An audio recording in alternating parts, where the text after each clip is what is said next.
All right, everyone. Thank you all for being here.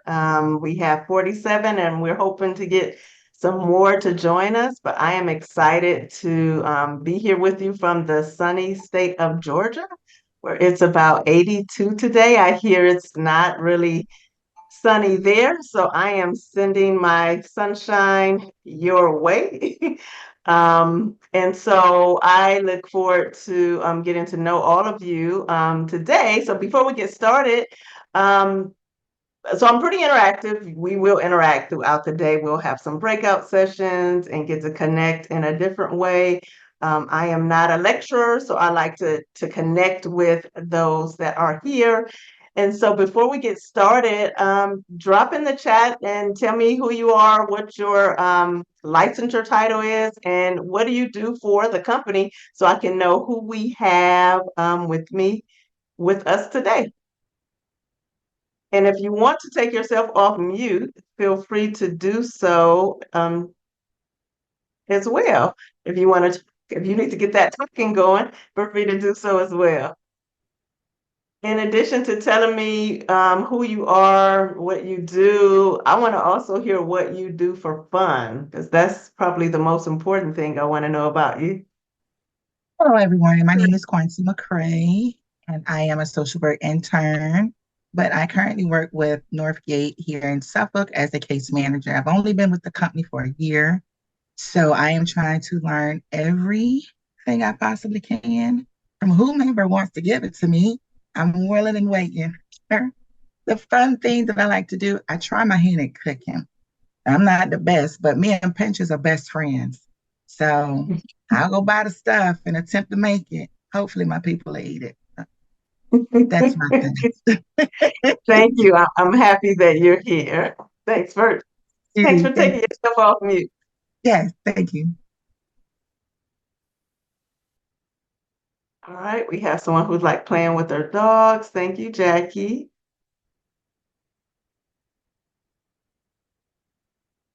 We got movies. Thank you for sharing. Oh, Vonda, you studying. That's your fun right now. I feel your pain and I totally remember those days. So I'll tell you a little bit about me and we'll go ahead and get started. Just so you'll know what our day looks like. We are due to end at 2:15. We'll take a break around 11:45-ish, and then we will have some breakout sessions. So you can also probably consider that as a break as well, because you'll get to interact with your peers. And then if you have any questions for me or if you want to interact, feel free to do so. You don't have to wait to the end. I want this training to be as interactive as possible so we can experience one another as we go throughout the day. So again, my name is Latasha Matthews. I am a licensed professional counselor in the state of Georgia. I'm also a clinical supervisor. I have been supervising, doing individual and group supervision for a few years. I'm also a faculty supervisor at Messiah University in Pennsylvania, where I typically teach counseling internship, multicultural, and crisis and grief. In addition, I've done quite a few things in the profession. I've done some TV, some radio, some podcasts. I am certified in diversity, equity, and inclusion in the workplace, and I'll tell you a little bit why that was an interest to me at this point. I do a lot of ethics trainings. I do a lot of legal consultation on ethics and boundary violations throughout the state of Georgia and throughout the United States. Um, Prior to this profession, I was in HR for 13 years and saw a lot of unethical stuff, which led me out of the profession and into counseling. And now I'm doing a full circle moment and doing more wellness and equity for corporations to help them understand trauma informed care. So that's a little bit about me. One of the reasons I started to just be curious about diversity, equity, and inclusion in clinical practice is because of the issues that we face as clinicians, being able to uh, have equitable pay, not on an organization level, but also on a systemic level, being able to, get proper insurance and making sure that, we're not burning out in environments. And so one of the things that we're going to talk about today are some of those accessible issues that we have that also filter over to our clients. So before we get started, I love incorporating a lot of types of learning styles. So our first thing we're going to do is we're going to, if this video works, we're going to have just a mindful moment and look at some stats. And as you're looking at the stats, I want you to just think about what's kind of coming up for you. I am a clinician at heart, so I'm always thinking about the somatic experience that we feel and face. And so just take a few moments as we begin to look at these stats on the next slides.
All right, so I wanted to just take a moment and pause. And if you had any feelings or thoughts that came up as you were viewing those stats, drop them in the chat or take yourself off mute.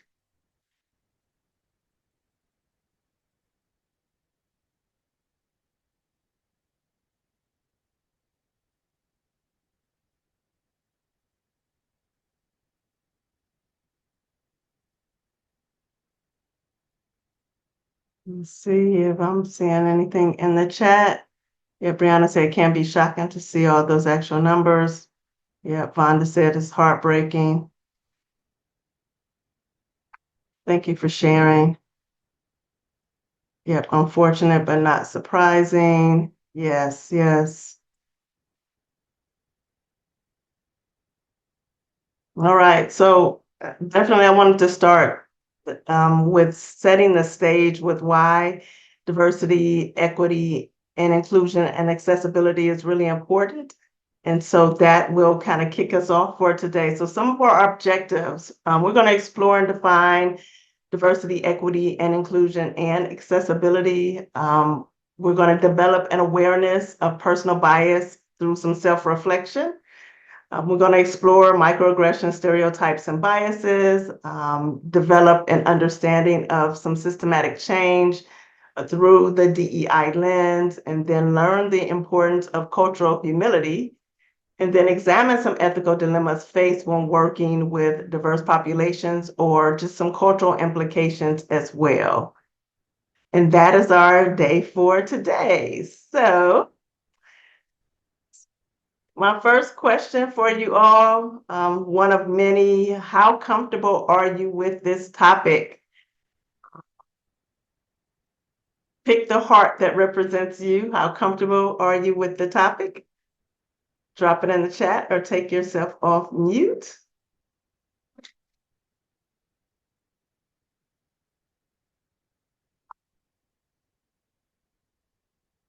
I see, I love the topic, pretty good. I'm comfortable. Stacy said, I want to learn more. Awesome, awesome.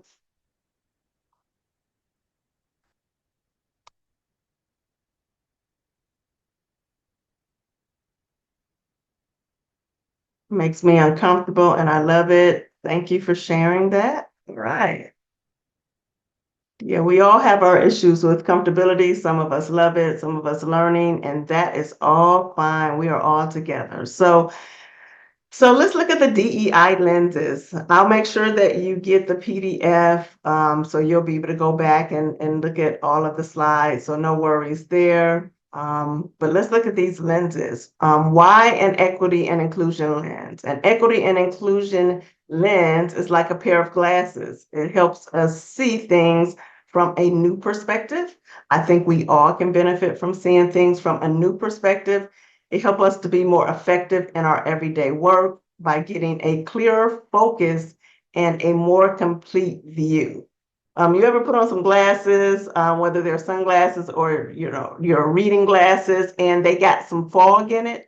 That's what I think about diversity, equity, and inclusion, the lens that we're looking through. It helps us get a clear picture. It always keeps us learning, and it's the inclusion as we work in communities of care. We all work in communities of care, whether it's our work, but we all are a part of an environment as well. So it helps us look at that lens in that way. So these terms have been thrown around a lot, and oftentimes we really want to pull them apart. So DEI stands for diversity, equity, and inclusion. And as a discipline, DEI is any policy or practice designed to make people of various backgrounds feel welcome and ensure that they have support to perform the fullest of their abilities in the workplace. Diversity refers to the presence of differences within a given setting in the workplace, that may be different race, ethnic, gender identity, sexual orientation, age, social, economic background, and then equity is an act of ensuring that the processes and programs are impartial, fair, and provide equal possible outcomes for every individual. We know that inclusion is the practice of making people feel seen and feel like they belong in the workplace. And there's so many little things that can be done. Sometimes there's bigger system changes, but there's some small things that we're going to talk about as well. These are some of the benefits of DEI facilitation. It educates us. It creates opportunities for all voices to be heard. It improves outcomes and promotes equity. It creates data, which is very important. Data doesn't lie. We saw those stats and they don't lie. So that tells us when we get this data, we're supposed to do something with the data to make sure that all voices are heard. All right. So throughout the training, we're going to be following this young lady here throughout her process. So we can sometimes take a snapshot into someone else's life. So you'll see clips of this person here that shares a little bit about our story. And we'll get some time to really talk about her experience as we also talk about our own experience. So I will play this video and you'll get to learn about this young lady.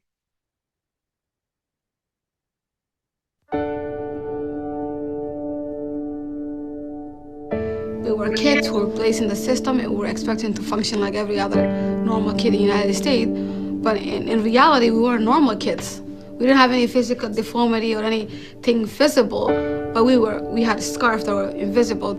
A lot of them did not make it. Some of them died because of they joined a gang. Some didn't make it through depression. I think, overcome it all. When I look, I see, like a kid. We had the war. Kids are, to be seen but not to be heard from. So nobody was comforting us or, there to attend your emotion and say, you went through war. You watched people blown into parts. We lost our belonging, our home, our whole identity. But this is why nobody ever said that. So it just left us alone. And then we came here, and here in the United States, people are like, oh, here's your physiology needs in your home and everything. But you're forced so much to just be your own self in a short period of time. And all you hear is, why are you not assimilating? Why are you not becoming? But that time is when I felt like when we were our worst self, it's when for the first time, we were no longer, as a kid, I was no longer watching after my sibling. I was no longer worried about water or food, or if my mother would get to a medical, facility every time she had a miscarriage. So after all that, responsibility was no longer on my shoulders. I was forced to face me. My highest point will be who I am today. Yeah. Now that I am an interpreter myself, working in Maine, I find that a lot of people would put me under the category of an expert. And I used to say that, what qualifies me to be an expert? I'm just a Somali person. I learned what Somalia is and how their government was working, whatever. Like any other American person, I Google a lot. Even though we have one culture, one language, whatever, we also have different cultures individually. Every household have their own little culture, that the way they raise their kids, the way they go about the Islamic religion is different than the next door. So not to assume that we all dress alike, eat alike, talk alike. It's not the case,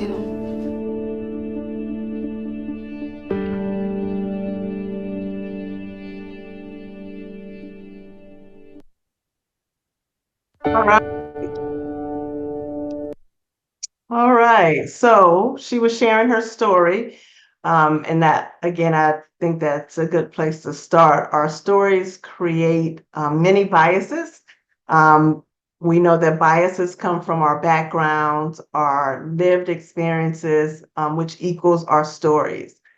So oftentimes we have to revisit our stories and ask ourselves what parts of those stories are true and what parts of those stories have created biases for us, so we can make sure that we don't impose those biases onto others.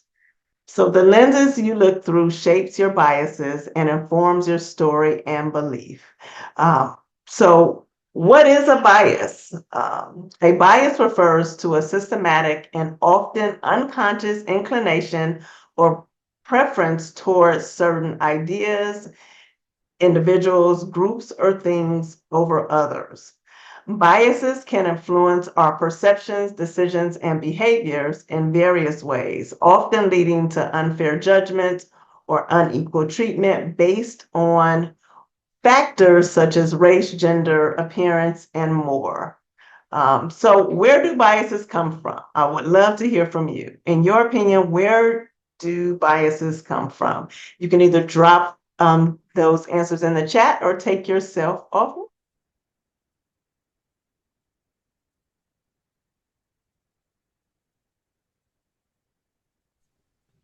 In graduate school, we learned about the mental model and how everyone has mental models, and they're based upon, as you said, life experiences, your family dynamics, the culture you're in, and your world view. So, Thank you for sharing. Thank you so much. Who else? Where do biases come from? Things that we were brought up through our family, things that we were taught through our family, you know? Yeah, yeah. You have an example? I do, you know. Um, of course, I work in Virginia Beach. I was born and raised in Chesapeake. And it was predominantly we had our little area back in the day where we grew up at, and just things that I was taught in the school that I went to when transitioning. I went to kindergarten like in my neighborhood, and so in the first grade, I started going to Great Bridge Elementary. That was the school that I went to, and so I was just taught, you can't, you know, that I don't know. In some ways, I think I was taught that if it was good for Caucasians, then it was good for me, in other words. And I grew up in a predominantly white atmosphere, and things that I tried to try out for, it's like, okay, I got to be shaped a different way or act a different way. And it's so crazy because not far from me was Norfolk, Virginia, where it was predominantly Black. And so I remember my oldest brother, he was in ROTC, and I had tried out for cheerleader. Me and my cousin, we knew we were the bomb, but we didn't make it. And it was only a select few because I've always been, pretty curvy. But then when I saw how, the African American girls looked in Norfolk, they were more curvier than I was. I'm like, oh my gosh, So, it's kind of like I had to transition as I got older, and I am older, but I'm still dealing with that transition, and I also wanted to, I remember I used to put sweaters on my head. I'm like, well, I guess they're better than me because they always, it was just like they were more represented than I was. So Yeah, that's all I yeah. want to share with that.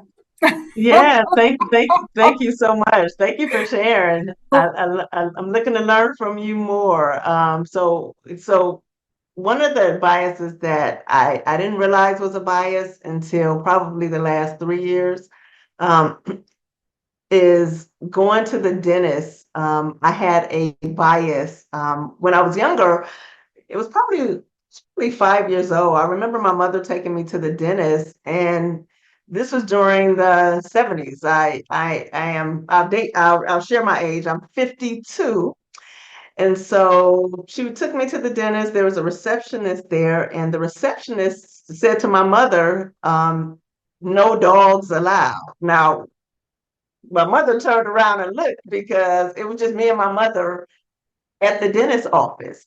And so that early experience, my mother was really angry. She almost, pretty much put a chokehold on the lady at the reception area. But I didn't realize over the years how much anxiety I had about going to the dentist until I was like 50. Like I was really having a difficult time. And this has been 45 years. And I had to go back to that early experience at age 5, where my first time going to the dentist, where this receptionist made that comment. So although I was a victim, I had a bias against dentists doctors. I had created this whole narrative that I was not going to be treated fair in any of those environments. So it can be one thing that you have witnessed, one thing that you have heard that changes your dynamic, and you create your own bias. And so it's important for us to know that we have to first have some awareness of these areas so we can change them. So you all stated that biases can emerge from your past. Biases can emerge from the way our brains process information. Our brains use shortcuts known as heuristics to process vast amounts of information quickly, which can lead to oversimplification and biases. Socialization, our upbringing, our culture, our background, and social environment play a significant role in shaping our biases. We absorb attitudes, beliefs, stereotypes from family, friends, media, and society at large.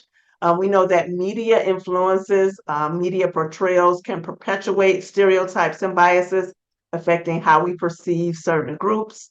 One bias that I see in our profession about our profession is anytime you see something on TV and they are trying to exemplify what counselors do, people have biases that are created just based on us being played as a certain way on TV. So when clients come in and they have a bias or they are unwilling to talk, sometimes you want to ask them, what have you heard about counseling? Because you will find out a lot of information on what they heard on TV, what they heard from their mom, what they heard from their aunt, just about our profession at large.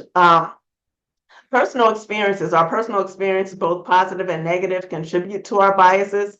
A single negative experience with a person or a group can lead to generalized negative attitudes.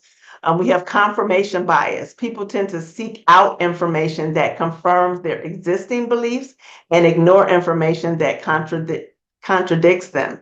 This can reinforce and strengthen biases. We know we have implicit associations. Implicit biases are unconscious attitudes or beliefs that influence our actions. So these biases, they come from all over the place. It's important for us to know that we just have to have some awareness. So some types of unconscious bias, there's gender bias, there's ageism. As I continue to get older, I'm like, okay, is this going to be an issue? You talk about ageism, name bias. A lot of parents years ago would change the name of their child to make sure that that name represented the majority group, so there would not be a bias against it. Beauty bias. If you're prettier, if you're lighter, there could be biases. People can like you more. The halo effect that says that you do one thing right, that means you do all things right. And then the horns effect. So those are other biases. We have confirmation bias, which I just shared. Conformity bias, where you are conforming to something, and then there's a bias because you conform. We have affinity biases, and when you get your PDF, you'll be able to look back at all of the definitions for some of these biases. So some bias considerations. Imagine being able to understand and approach diverse consumers without harming them by saying something insensitive or intolerant. Implicit bias can hinder us from doing this. So questions you want to ask yourself: what has formed my implicit bias? We had just some general conversation. We can all kind of think about what has informed our implicit biases. Do I interact with people that have different lived experiences than me? Sometimes we don't get those opportunities. Maybe you are around people who look like you, who've had very similar experiences. So sometimes it's hard to break some of the biases. Do I know what specific terms actually mean? This is really big now with a lot of new terms coming up. You want to stay abreast on the changing in dynamics, and I have a slide that really speaks to that. Which issues do I not care about as much, and why is that? We are flooded with information, and some things we just don't care about. Do I understand intersectionality? We'll talk about intersectionality as well. What privileges do I have that others do not? Do I avoid conversations about social issues? And if I have these conversations, am I listening or just talking? And then where do I blame? Where do I place blame in situations? So we'll be able to talk about some of these areas and hopefully answer some of these questions today, or at least have some reflection about some of these answers as well. So one of the things that I've been able to do since the pandemic, a lot of my trainings used to be in person, and so I wanted to create a space that even if we could not do the activities, we can experience the activity. So this is called the Diversity Walk. And what I want you to do is just imagine that you are walking like some of these people. Reflect on some of the comments they're making and be able to kind of have your own experience as they're sharing. This is a pretty powerful walk, but you'll be able to hear some of what was going on, and we'll have some conversation about it when the video is done. Some people are born into families where they have to walk miles just to get water. All I have to do is turn on a faucet. That's privilege.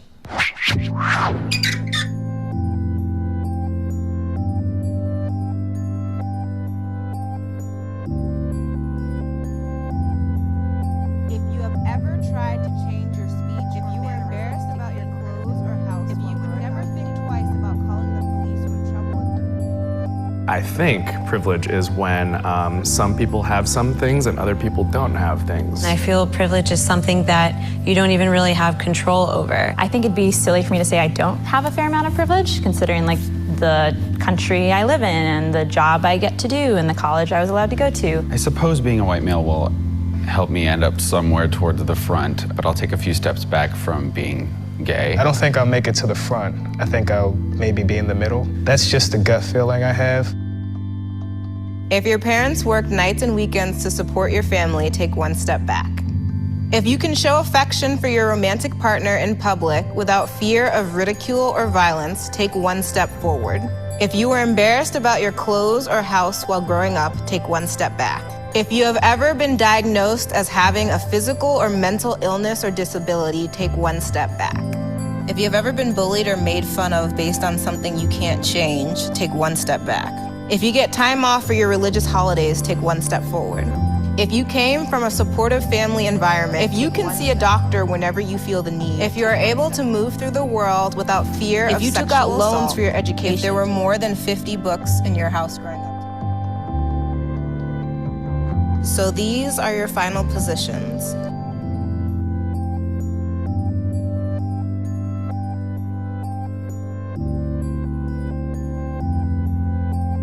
I think it felt kind of strange for everyone. It's a hard thing to discuss or even reflect on. It was very awkward. I think when you can represent it so visually like this and so immediately, it definitely takes on a new form. I think we were like all joking around in the beginning. It was pretty lighthearted, and as soon as the questions started coming in, the mood shifted immediately, and we all it was just silent. Just looking back and seeing like a bunch of people behind you is not a good feeling. It's like weird how you want to like hold on to explaining a certain privilege, like, oh, but that's not actually me because like I had to work really hard for that. So it's weird to like take a step forward when you feel like you're taking a step forward with someone else, but you wear a lot of the baggage of like how those things were hard. It was like more emotional than I thought it would be. It reminded me of when they talk about slavery in high school and you feel like angry for a few days, but then you just realize like, this is how it is.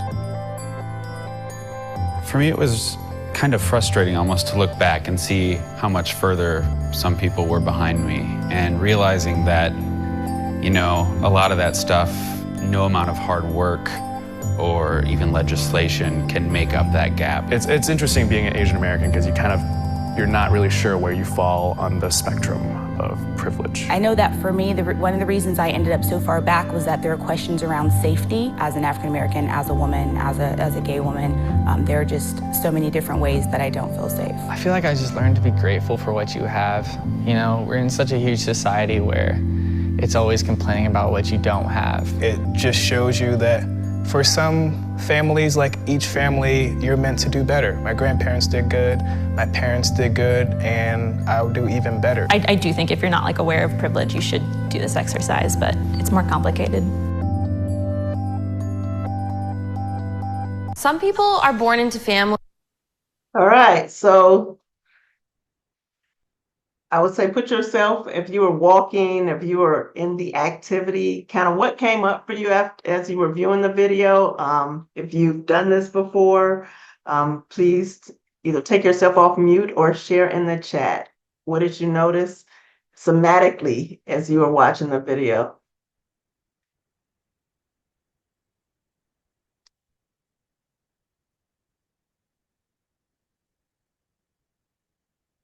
Let's see, let me go to the chat. I noticed just like some of the participants said in the video, just that visual representation, because I think people really have a hard time understanding other people's needs. And since we do live in the United States, we live in a country where, everyone's supposed to have equal opportunity. And if you just really work hard and, people have those beliefs, but it's not just always that simple. I just think back to when I was like in high school and, we had one car and my dad would drive it to work. So during the day, we didn't always, I have to find a ride like if I needed to get to a school event or, practice. And, I just think back on that now and how, people who had the cars, which were usually, the white kids, they always had a way to get to the school and get the extra practice or get the advantage. And this little things like that, I didn't really think of it that way at the time. But now looking back, I can see where, oh, well, if you don't have ability to get your kid to school early in the morning, to meet with the teacher before class, to get extra work, you just can't take advantage of those opportunities. Yeah, thank you so much, Jacqueline. Anyone else want to share?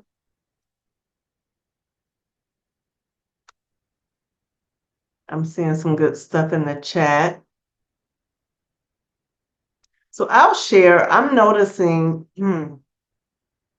from an age perspective, I have aging parents that have a ton of medical problems, and I'm noticing the accessibility and the privileges that they had when they were younger are not there anymore, which, creates a lot of advocacy work for me. It's just amazing how things shift when you age. And I'm looking at it from their viewpoint. I'm not quite there yet, but just how the doctors treat them and how, again, when they were working and was able to use their voice, it just shows how things shift in the society very quickly, which is really why it's important for us to always find ways to advocate, because we'll be advocating for ourselves at some point on some level. And so it's important for us to reflect that even if it doesn't impact us now, it will. You'll be the one advocating for yourself. So let's see. Thank you all for sharing in the chat.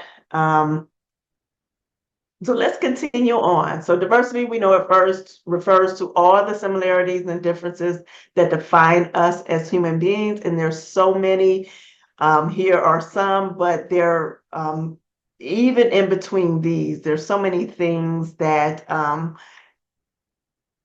expand and encompass a person of diverse nature. We can look at these and here are some dimensions that are broken down in between our thinking style, understanding neurodivergency and ableism and geography and belief systems and understanding someone's ability to orient with our time in the US and socialize in the way that we socialize in the US. Definitely culture, marital status, we have nationality. We know that there's religious culture with the younger population, they have cultures within cultures within cultures that they've created. They may not be labeled as a culture, but they have cultures as well. And then we know that equity refers to the fair and just practices and policies that ensure we all can thrive. And this picture really represents equity versus equality. As you can see, we have equality over here to the left, and then we have equity where they put these two little barrels here so this person can actually see over the fence as well. And then we have this reality that we've been facing forever, where it's hard to really get this equity. You get some equitable practices in one area, and then in other areas you don't. But liberation is what we really want. We want to be able to take the fence down so everybody has the same accessibility, regardless on what's going on that particular day. We know that inclusion is the climate we create to help organizations and individuals benefit from the diversity of ideas, knowledge, and experience. Inclusion really speaks to a sense of belonging. Have you ever been in an environment, either at home or at work or in your community, where you felt like you were seen, heard, and respected? That is a sense of belonging. It's not that someone needs to say something. You can feel the energy and know when you belong. You feel respected, you feel valued, you feel seen for the individual contributions that you bring. And even if you don't bring a contribution, it doesn't have to be a transactional relationship. You are accepted for just being. Like your presence is just as important as what you do. So that is inclusion. We talked about privilege and we saw the video, and we all have privileges. It's important for us to know that a privilege is a special right, advantage, or immunity granted or available only to a particular person or group. So when we think about privilege, there are lots of different types of privileges. We have structural privileges. We have the dominant culture. We have dominant identities. We have different struggles. And this kind of outlines some of the areas of privilege. So let's talk. What privileges do you have that you would be willing to share? I'll share one now. I have a privilege as a Black woman to be here presenting a training to other clinicians. That is a privilege. This was not always the case. And so I don't really take it lightly that this is a privilege. I have a privilege to have a master's degree as an African-American woman and be able to own a business. That has not always been the case for BIPOC individuals.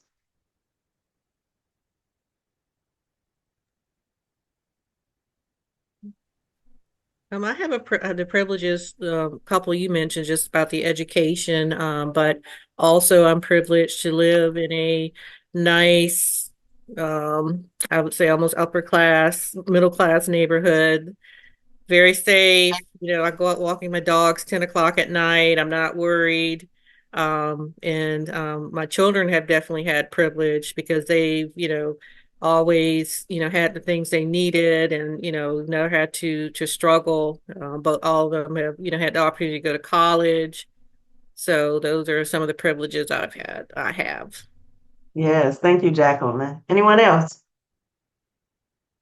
I think what's interesting, what came up for me during the video was one of the gentlemen spoke about, or one of the questions was about being able to like have affection with your partner in public with feeling safe. And I think it's so interesting how geography is also like a vector of privilege in the sense that I feel safe here in Fairfax, holding hands with my partner in public. But if I were to go to Front Royal or somewhere a little farther out, that may not be the case. And so it's interesting how I think privilege can also be defined or affected by context. Yeah, thank you, Joy. Thank you for sharing. Anyone else?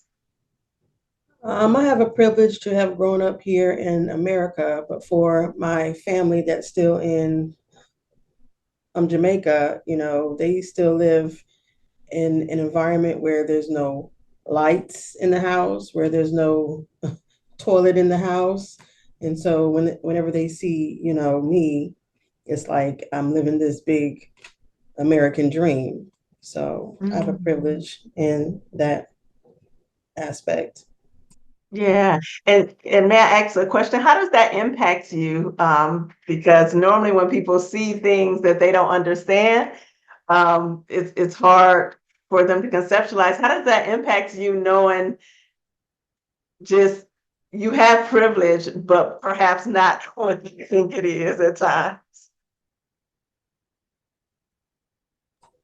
It's kind of hard to explain to some of the family over there that, from your perspective, yes, I have privilege.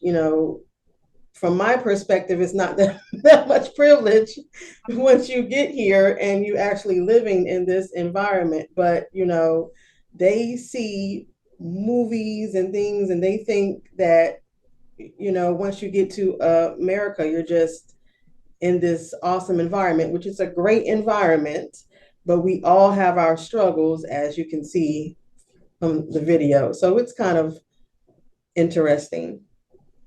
Yeah, yeah. Thank you for sharing. Thank you for sharing. Uh,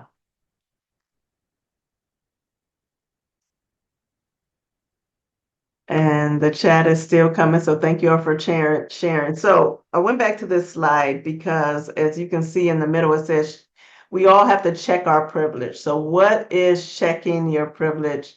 What is it and what is not? When someone is asking you to check your privilege, it's not really an insult. We have to always do our own internal reflection. After all, it's not like these privileges are something you ask for. Sometimes we didn't ask for privileges. We were born into them, and we just had opportunities that others didn't. It's not like you are thrilled that society is unequal. Most cases, no one is really saying that. In most cases, we don't even notice that we have these privileges. Some are glaring, we were able to share.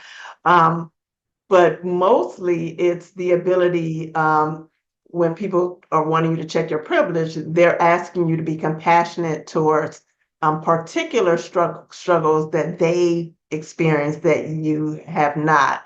So being able to acknowledge that there's a struggle or something different and be able to be more curious about why someone else views their inability to have privilege, it doesn't take away from your privileges. And so it's important to ask yourself, am I able to be compassionate and hold space, and not look at, checking your own privilege as an insult. It doesn't mean you haven't struggled. Checking your privilege isn't about conceding that you've had an easy life. It's about acknowledging that there are certain struggles that you will never encounter, and they are very specific to certain groups of people. Acknowledging that there are struggles that we don't share doesn't invalidate the difficulties you face. And really, it's not a time to defend, it's really a time to be curious and reflect. And so it's not a time to demand that someone else educates you. It's really about leaning into understanding that we all have privileges, but it's also a time to reflect and investigate. That's what really checking your privilege really means, and really doing some internal work around that. One of the big areas that I found to be a hot topic is microaggressions, micro invalidations, micro insults. And a lot of times they're so ingrained into our community that we don't really know that they exist. And so I found a video that really illustrates and gives a new meaning to microaggressions, and I thought I would share that with you. So take a look at this video here on microaggressions. For people who still don't think that microaggressions are a problem, Oh, you're so well spoken. just imagine instead of being a stupid comment, a microaggression is a mosquito bite. Ugh, it's a compliment. Mosquito bites and their itch are one of nature's most annoying features. But if you're only bitten every once in a while, No, where are you really from? Cleveland? sure, it's annoying, but it's not that big a deal. The problem is that some people get bitten by mosquitoes a lot more than other people. I mean, a lot more. Whether it's on a date, Oh, your English is so good. Excuse me? going grocery shopping, You know, everything happens for a reason. I'm just buying apples. commuting to work, So when are you gonna have a baby? watching TV, We have to keep the Redskins name. It's part of our culture and history. or just walking down the street with your partner. I couldn't even tell you were gay. Mosquitoes seem to pop up everywhere. Do you know John? Give me shopping advice. I love Cher too. And getting bit by mosquitoes every day, Can I touch your hair? multiple times a day, So pretty. Can Can I touch touch your it, hair? please? I want to Can I please? is annoying. That makes you want to go ballistic on those mosquitoes, which seems like a huge overreaction to people who only get bit every once in a while. It's just a mosquito bite. Who cares? Just another angry black woman. Of course, beyond just being annoying, some mosquitoes carry truly threatening diseases that can mess up your life for years. Astrophysics? Maybe you should try this challenging major. Ow, my dreams. And other mosquitoes carry strains that can even kill you. He looked like he was up to trouble, okay? I felt threatened. So next time you think someone's overreacting, just remember, some people experience mosquito bites all the time. You're all so exotic. Wow. And by mosquito bites, we mean microaggressions. For people who still don't. All right. So, microaggressions. I hope that video kind of highlighted how easy it is to have a mosquito bite and how easy it is to have a microaggression. So microaggressions and stereotypes, when someone says or does something that feels hostile or offensive to some aspects of our identity and the person doesn't even realize it, that is considered a microaggression.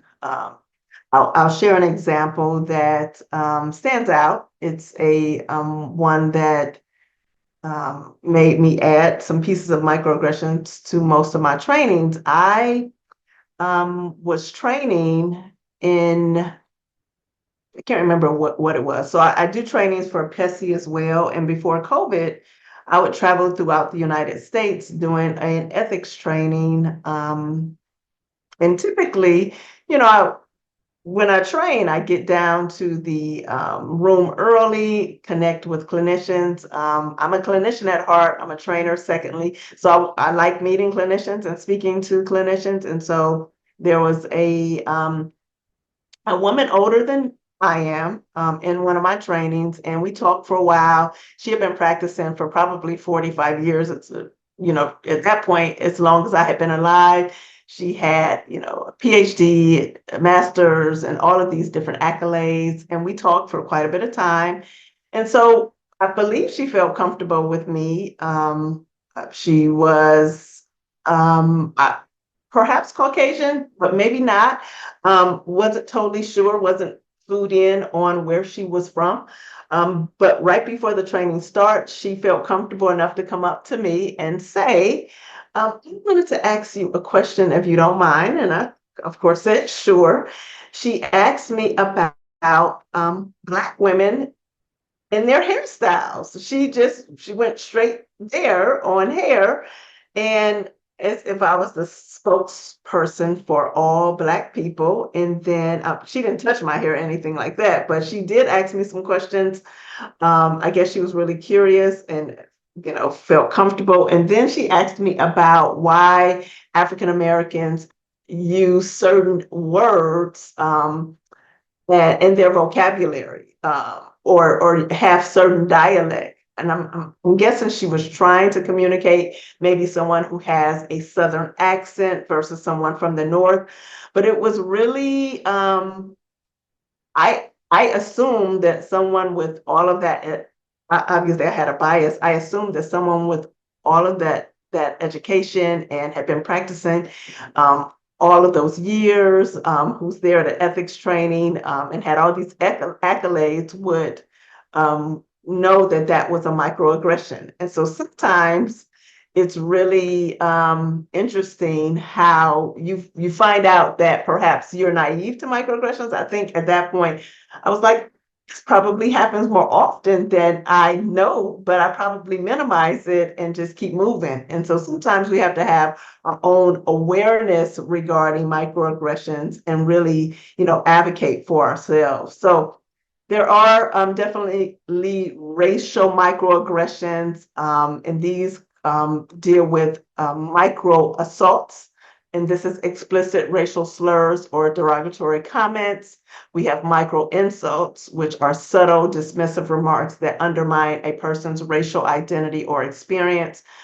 We have micro invalidations, where these are statements that negate or downplay someone's experience of racism or cultural differences.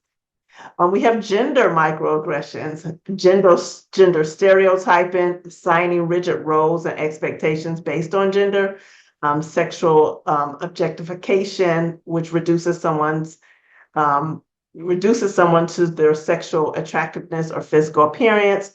We have LGBTQ microaggressions, heterosexism, heterosexual misgendering, biphobia, homophobia, transphobia, disability microaggressions. We have ableism, we have pity and ignoring accommodations that are needed.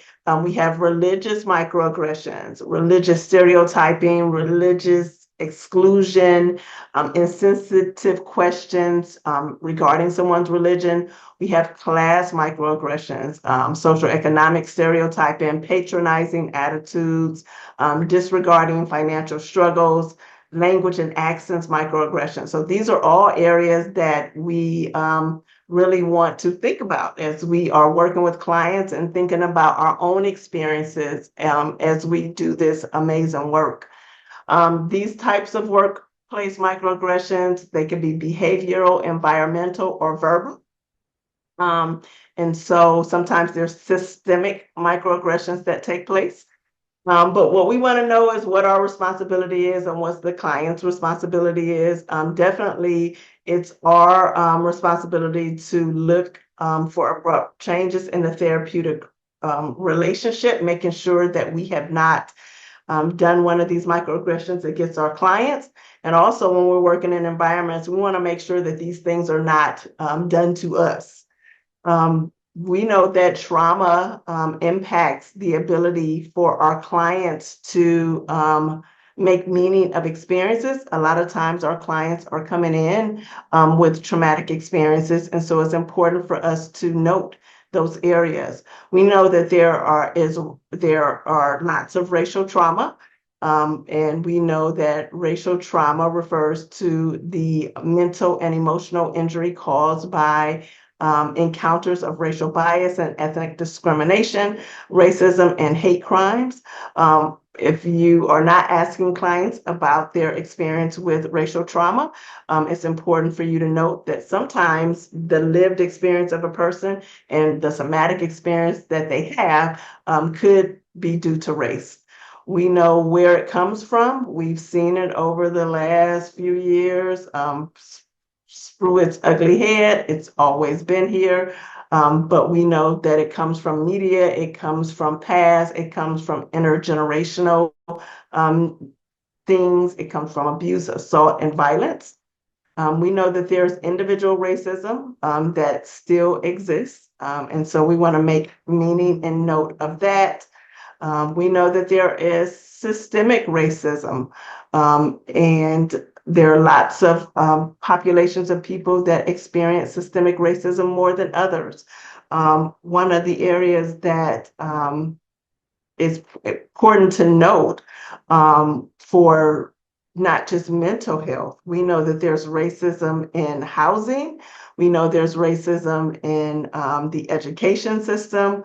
We know that there are systemic things that are not equal, and when our clients and even ourselves, when we're wanting to purchase homes or buy cars or have access that others may have.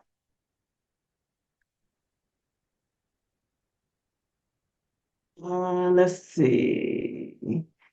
Stacy says, can you explain the difference between cultural blind spots and microaggressions? The example you used regarding questions about styles that an effort to learn and didn't have the correct language, or was that a micro? Stacy, would you mind just taking? Yeah, yeah. Sure. Thank So you. the question I have is, when we talk about different people trying to understand different cultures, and diversity, is sometimes people don't have the correct language to ask or know how to, as I often call it, be invited into a conversation about things. Like I tell folks, if we don't invite people into a conversation, how do we learn? And so the question I had is, when you were kind of referencing someone asking you about hairstyles and things like that, how do you kind of differentiate between maybe someone has a cultural blind spot and is trying to learn and actually become more aware and knowledgeable versus a true sort of microaggression kind of atmosphere? Because sometimes I feel like that's where sometimes people can get mislabeled, and when there may be an effort to actually learn and engage, but they don't have the correct language, or maybe they don't know how to approach a situation because of their cultural blind spots, and it comes across as a microaggression. I was just wondering if you could speak a little bit about that, because I feel like sometimes that's a slippery slope Yes. that we encounter. Yes, yes, yes. Thank you for bringing that up. So what Stacy is referencing is someone who perhaps is trying to get information, they're trying to learn, and they don't really have the space to do that. The reason I labeled the person in my training, I labeled that as a microaggression, is because we didn't necessarily have a relationship. We had one conversation, and it wasn't one question. It was actually three questions.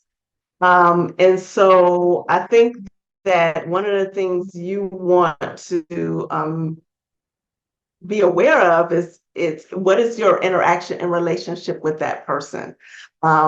I think that was the key for me regarding having a cultural blind spot and making someone be your advocate for all of this learning experience.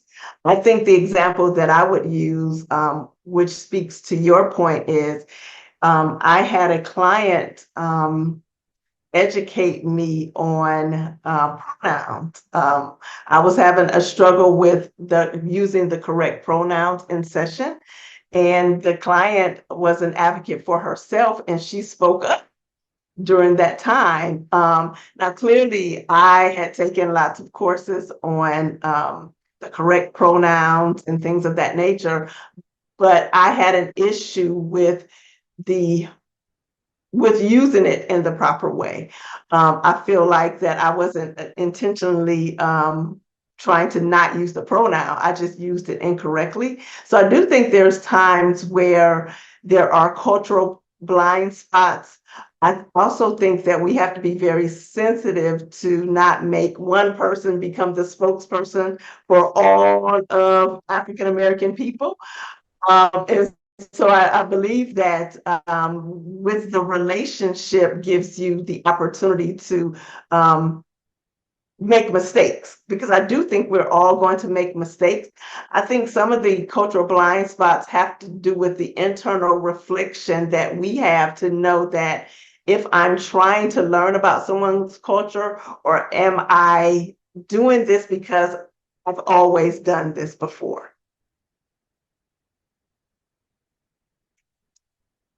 Thank you Thanks for that. kind of explain the difference, because I know sometimes we get asked those types of questions, and sometimes there's that gray area. And I did see some stuff around like the internet, and yes, there's all kinds of access to learning, but sometimes I tell folks, sometimes we want to invite people into conversation so that they want to learn and take the next step in learning to be more culturally sensitive and aware and responsive. So I appreciate that. Thank you. Yes, you're welcome. Anyone else? Well, I just wanted to say too, particularly about the issue with hair and kind of the fascination around, Black people's hair from either white people or other races, wanting to touch your hair. And I just kind of feel like with that particular example, it almost seems like you're being seen as unusual, like you're somehow so unusual, like, oh, what about your hair? And it's just like it's something that just constantly comes up, and I don't understand the fascination. But if people could just realize it's just hair, and because it's just been so difficult for the African, especially women, having to either straighten our hair or relax it, and now we can move more towards wearing more natural styles. It's finally gotten to that point, but I just truly, I mean, just being made to feel like you're like some kind of on exhibit, like, oh, look at this I mean, it's just really distressing to me. Yeah, hair has become a big just a big area in general. And I'll share another example that really speaks to some things that Stacy mentioned, but just talking about systemically how there's so many microbes that take place that there and so we're all learning. I'll just say that. So how many people now don't judge me, how many people go to Waffle House? If you're a Waffle House person, put a 1 in the chat. No judgment if you go to Waffle House. Yes, I've seen a lot of ones come through. So I was actually on my way to a training in Georgia and was running out of time, and I went to Waffle House. And it was really interesting. I always get different messages and different training material from just being out in community. So I was in Waffle House and I was ordering some eggs and bacon, and there was an older woman who was sitting at the bar, and she was sitting at the bar because she really couldn't walk. And so there was a Caucasian waitress who told her, you need to go sit by the window because this is for people who are eating in. Now, mind you, I started thinking, like, she doesn't see this woman is like 85. She cannot move back over here. And so the woman hobbles over to that seat and waits. And then I'm seeing all this interaction. So then I'm being waited by an African American male, and he is speaking to a woman from Indian descent who had a very strong accent, and he just kept screaming, I can't hear you. I can't hear you. And I'm like, oh my God, this is diversity, equity, and inclusion all over the place. Now, mind you, she is speaking in her native language, and he is like, I can't hear you. I can't hear you. And so then I'm noticing that the woman hobbles back over, and she's clearly in pain. And so I say to the waitress, she is unable to sit over there. That's why she's sitting over here. So she was like, oh, okay, I wasn't aware of that. And then I witnessed that same Caucasian waitress talking to the Black guy who was just screaming at this woman over here about his hair. And so all of these dynamics are going on, and I'm like, oh wow, this white woman asked this Black man about her hair, and then noticed that he had a hearing aid in his ear. So that's the reason why he couldn't hear. I'm hoping that's the reason why he couldn't hear the Indian woman. But all these things are always going on. And to Stacy's point, so sometimes we have these blind spots and we think it's one thing. Sometimes it is, other times it's not. Like the waitress, again, I don't know what Waffle House's policy is and if they have inclusive practices. Clearly, the atmosphere is not really set up for someone who's 75 to sit at those tall benches or to even sit by the window and wait on their food. But what it speaks to is that we oftentimes need to be curious before we label something as this or that, and know that we all have these blind spots. I was pretty offended that this older woman was asked to go sit by the window. She was an older Black woman. So my first thought was, why are they treating this Black woman this way? And she's 75. But then I had to think about the culture at Waffle House. Do they have inclusive practices? Have they trained their employees about these things that I am aware of because I train on this? And so that is not always the case. That is a privilege that I get to look through that lens. And so we all have to look through those lenses. So Stacey, thank you for your question. So we know that there's direct traumatic stressors. We know that that's vicarious traumatic stressors as well. We know that some of our trauma are transmitted, and it comes from generations of slavery, generations of environments that were not helpful. And so we take some of these lenses, if we've experienced them, into our sessions with our clients, and then our clients bring those things into session as well. So we want to know that we don't know everything. Matter of fact, each day is a new learning experience, and we definitely want to accept that there are limits to our knowledge. We're not going to know everything about every race, every intersectionality, everything that comes up in the world, because it's changing. But we want to value the knowledge that we do have. We want to be invited into conversations. We want to be curious. We don't want anybody to lift a heavy burden by teaching us everything. But if you're in session with someone, that is the perfect opportunity to say, I don't know, and then intentionally seek our own knowledge as well. Let me check the chat as we continue on. All right. It's important that we create these inclusive work environments, even if there are systems within our organizations that are not inclusive. If you have the supervisory ability to create environments where clients should be seen, heard, and respected, it's important for us to be able to do that. So what are the benefits of an inclusive environment? It fosters diversity. It focuses on inclusive efforts.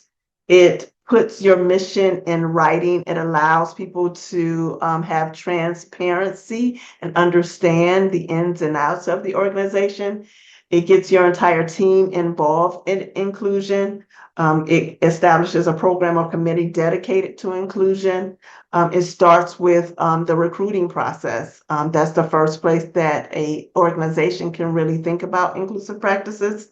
It focuses on culture add rather than cultural fit.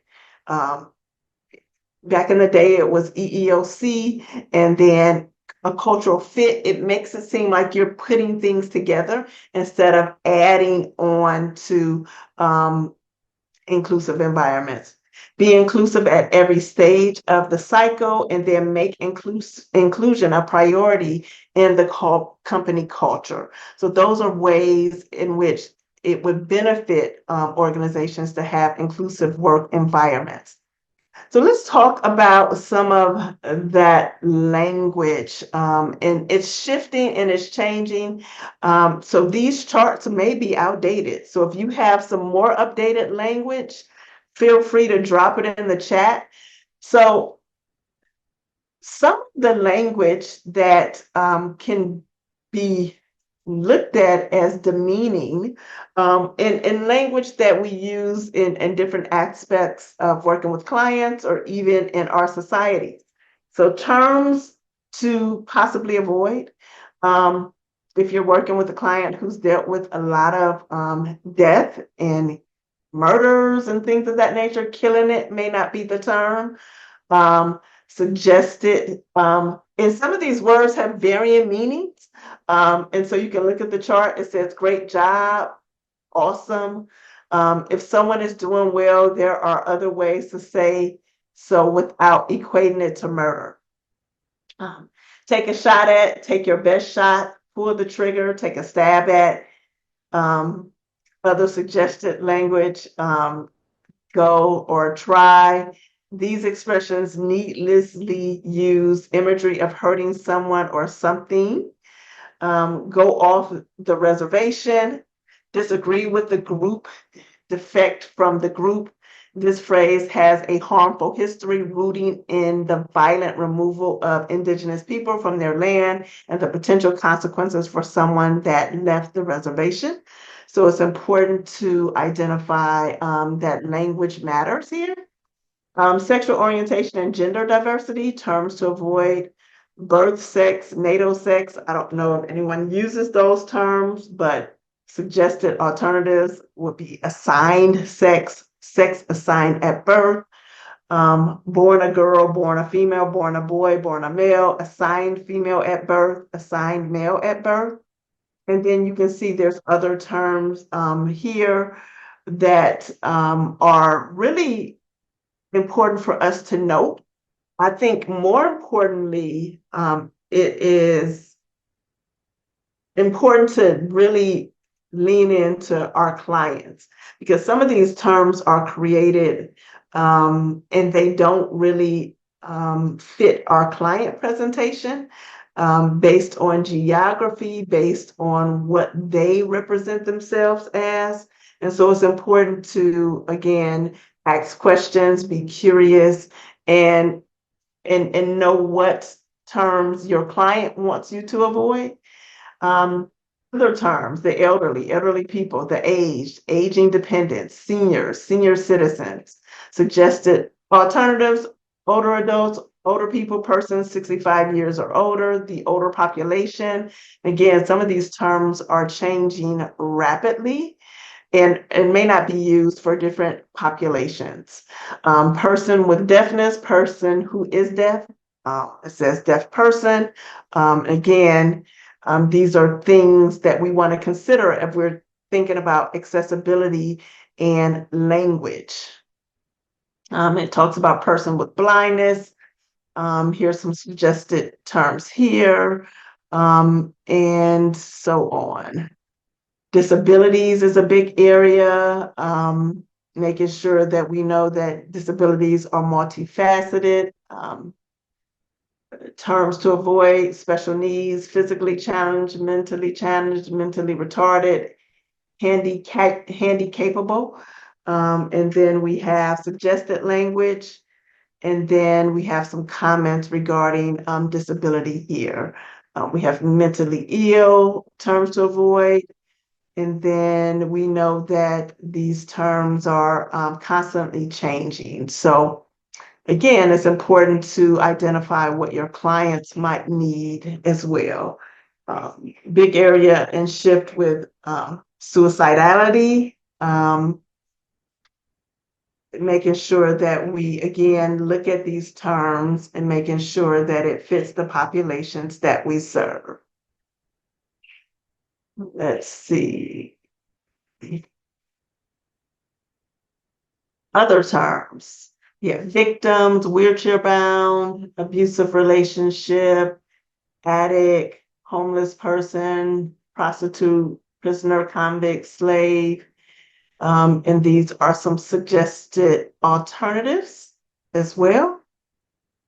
And if you see any that has shifted, please put those in the chat. Any questions or comments before we keep moving on?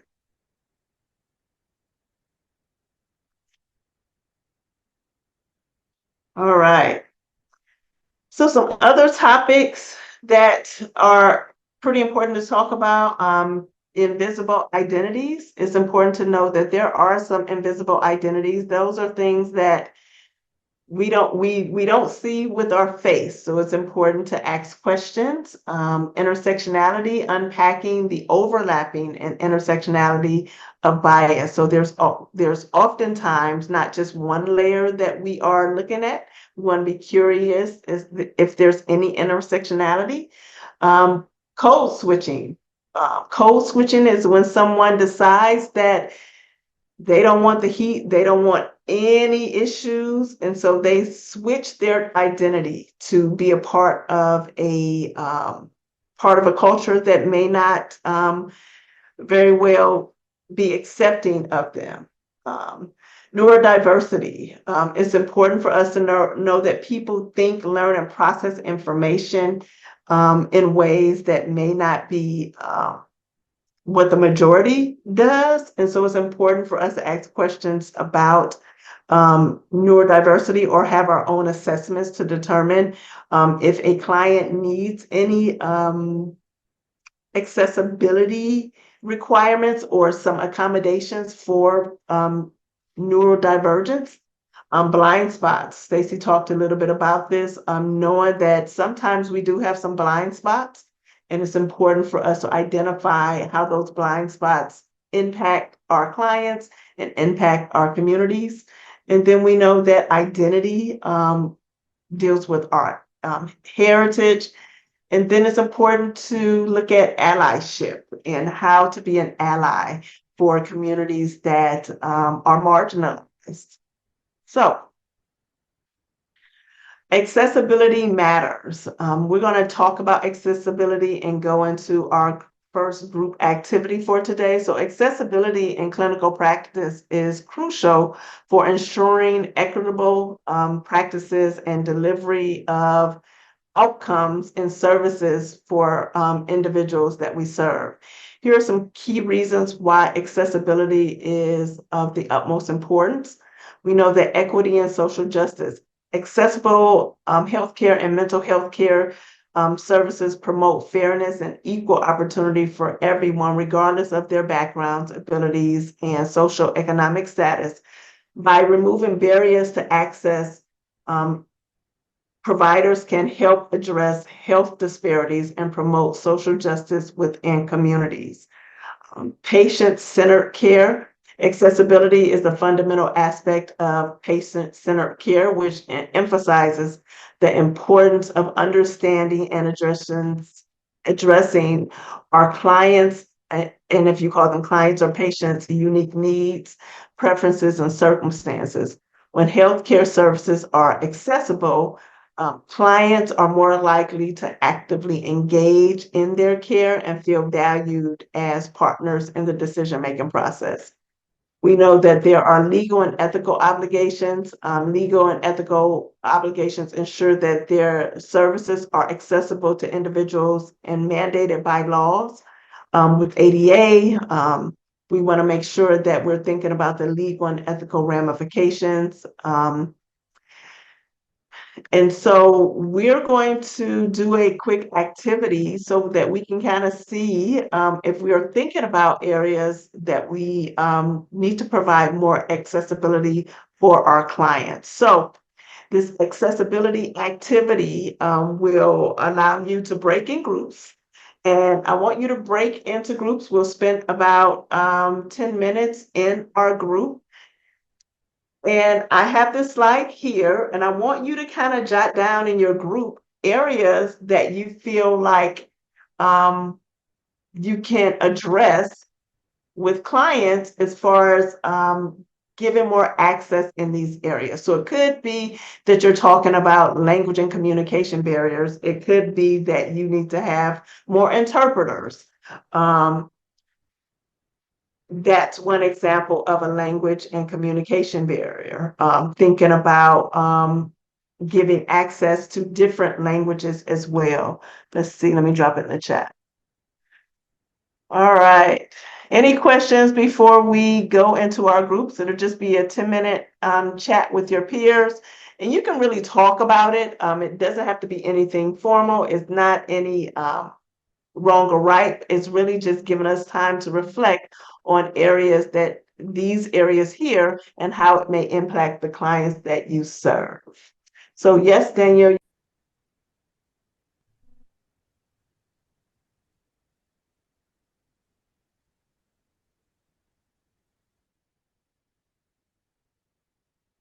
Okay, everyone, welcome back from your groups. Oh, are they back, Dan? Child, not yet. Okay. I was looking at it. I said, I think I clicked it, but no, they're coming back now. Okay. Let me go back here to my other slide. me go back to, let me go here. Okay.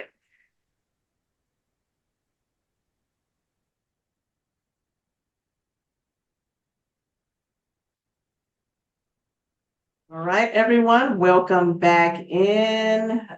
We'll just take a few moments to hear what you talked about in your groups. And if you didn't talk about this stuff, you still need to hear what you talked about. So if anyone would like to share, feel free to do so. And then we'll be taking a break shortly. So go ahead and share. Sure. So, Chiquita, Suzanne, and I spoke about connected. They are farther south in this state. I'm up in Northern Virginia, up in Fairfax. But something we all connected on was language and communication barriers, and just a lack of multilingual services or clinicians, and also just how some of us, or actually all three of us in our small group, have had really disparate experiences with interpretation or translation services, and that kind of speaks to a need. I think we agreed that that speaks to a need for us as primary or only English speakers to have some sort of competency around what to expect with translation services, and kind of facilitating that process. And we also just connected on geographic barriers, in the sense that, while geographically we're in very different places, we do see isolation, even in places that have public transportation and more access. There's still barriers to care. Yeah, thank you so much. Thank you for sharing. Any other groups want to share? We brought up transportation. I brought up having spaces where people can accommodate of different size. A lot of times we have standard size office furniture, and sometimes we service individuals that don't fit that standard size office furniture, and that can be a real barrier for them to wanting to come, be comfortable, return. And I don't think we always sometimes look at some of those pieces as well as being inclusive. And I also brought up in our group a little bit that sometimes we strive so much to be inclusive that sometimes we become exclusive to another population in our effort to try to bring one group in. We might be bringing another group out, and how that's sometimes a delicate dance and balance where everyone needs to feel respected for whatever belief, value system they hold, especially, but even if we're challenging that, they need to feel validated it, and that sometimes that can be sometimes our challenges. And we brought up transportation as well as some of the barriers around access of care. Yeah, the word that comes to mind again with your comment, Stacey, is slippery slope. As you said that earlier, there's lots of slippery slopes in trying to respect one and not disrespect another. So thank you for sharing. Anyone else? Any other shares? In my group, we talked about how we're developing a program here at Chesapeake for developing a crisis receiving center, and we haven't opened yet, but we have a peer who's on our staff who's in a wheelchair, and we kind of discuss like accessibility and making sure that she's able to move around and like give tours and things like that and interact with the clients that we serve. But in addition to that, making sure that if we have a client that comes in a wheelchair or with a walker, with a cane, making sure that we have that level. The floor is level. There's no stairs in there, and making sure that doorways, and making sure that the doors are accessible to make sure that everybody can get through, and making sure that there is that accessibility for individuals that may have mobile devices. Yes, thank you so much, Tiffany. Any other groups?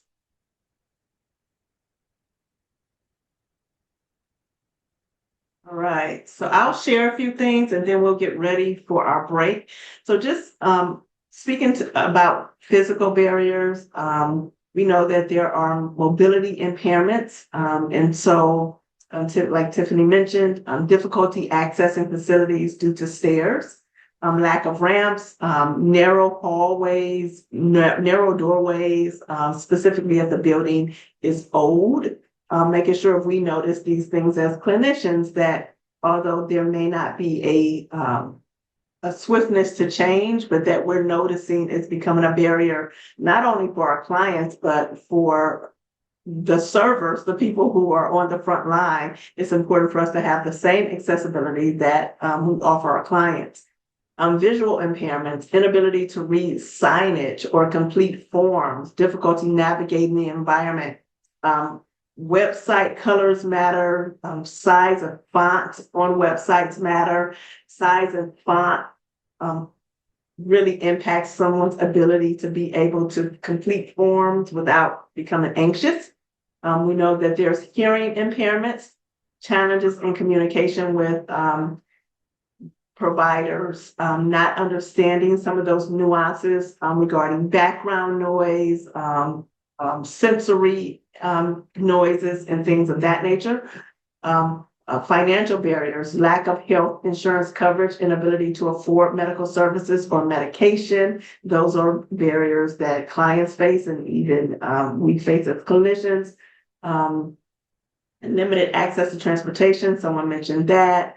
Language and communication barriers, limited English proficiency, difficulty understanding medical information and terminology, lack of interpreter services, but lack of interpreter services as it pertains to mental health. I do think that that area should be added to master's programs. If someone is going to interpret as a mental health interpreter, I do think that there are some emotional nuances and things that an interpreter may be suited as far as diagnosis and just understanding the jargon and the language that we use and being able to emote in a way that's going to be helpful as well.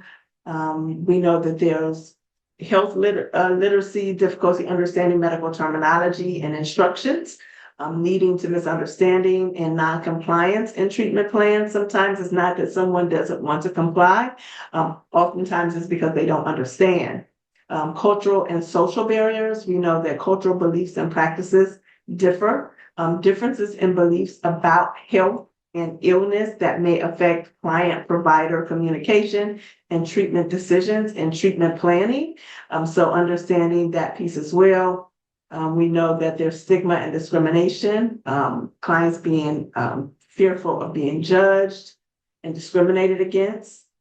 Social isolation, we talked about that. Psychological barriers, we know that there's a stigma regarding mental health, even though that we are all providers. Our population and profession, there's still a big stigma, even though we have the TikTok therapists and all of the things that are taking place on social media. It's still a highly stigma area regarding mental health. And so there are a lot of barriers. There's also discrimination within diagnosis. Some diagnoses get more resources. And some do not. There's a lot of societies set up for autism and a lot of other diagnoses. And not that that is specifically a mental health diagnosis, but there are levels to how diagnoses are looked at. And so it's important for us to be aware of that as well. Let's see here.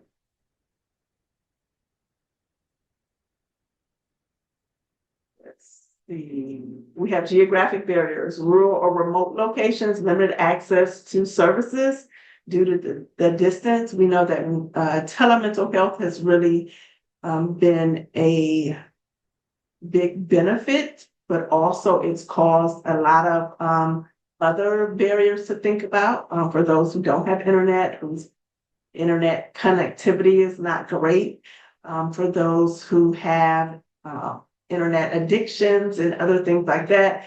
We know that some of these areas that we've opened up also have caused harm in areas as well. We know that educational barriers exist. And so we want to make sure that we're of course, we can't change all these barriers, but we want to be thinking about how multifaceted accessibility is for our clients and for ourselves. The other area, it won't let me do it. Okay, great. I don't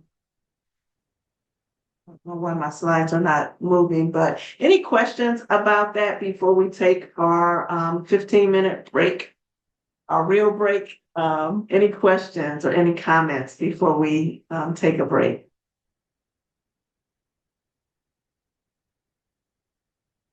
All right, we're going to take a 15-minute break for you to stretch or do whatever you need to do, and then we will be back and continue on with our conversation today.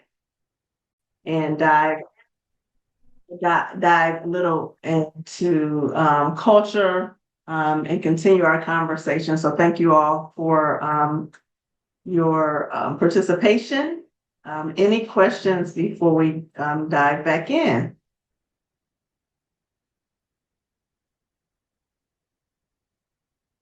All right.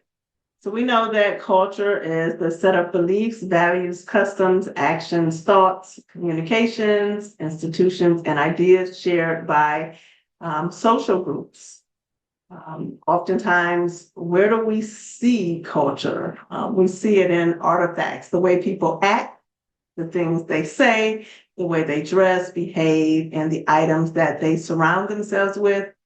We know that values are the articulation of the basic assumptions, and we know that a lot of times there's underlying assumptions, the deeply buried foundation for values that the group has formed over time. So it's important to know that culture is not always seen. It's under this line here, and so it's important that we note that. So cultural transformation is diversity is leveraged to create a fair, health, and high-performing alliance. An inclusive environment ensures equitable access to resources and opportunities for all. As we think about cultural transformation, we know that these things do exist. As far as cultural competence, our code of ethics states that we should be culturally competent, but we want to think about what that really looks like. So cultural competence is really having some awareness, having the capacity for your own cultural self-assessment. So that's when you're looking internally at your own culture and then being able to reflect as well on the cultures of others.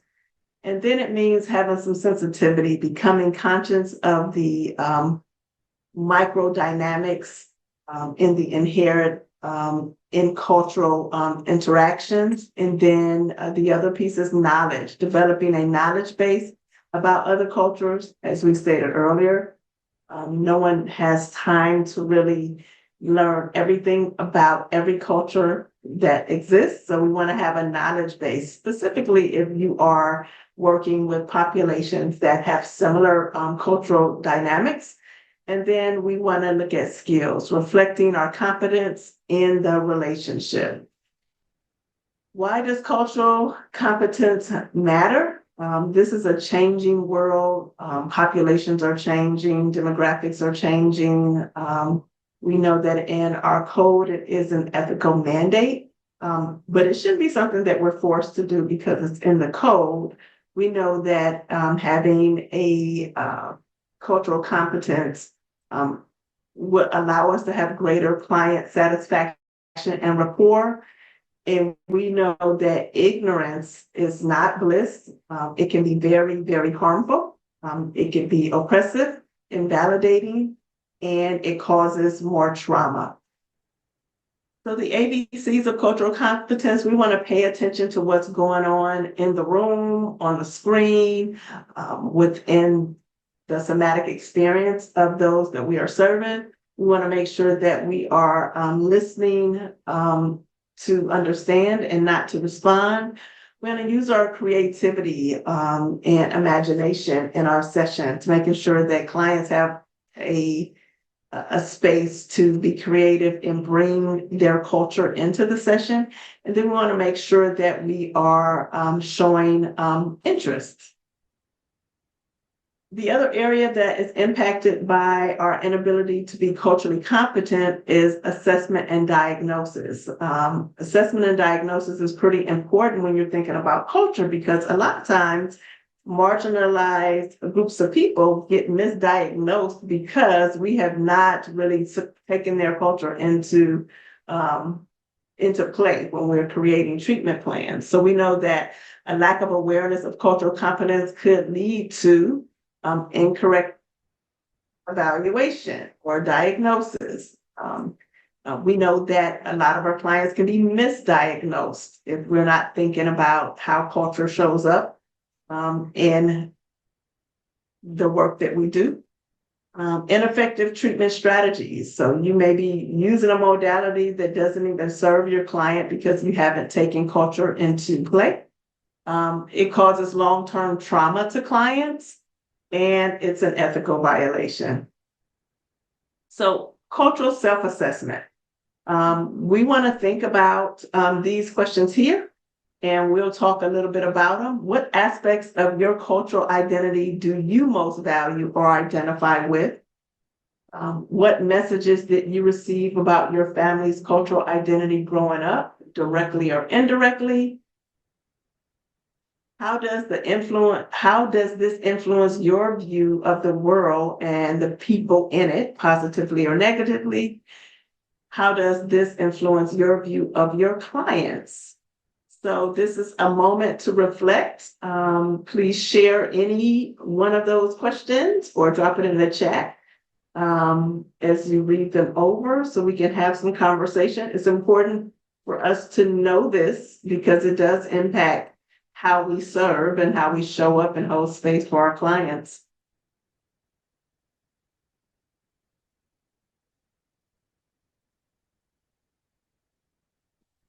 Pause and look at the chat.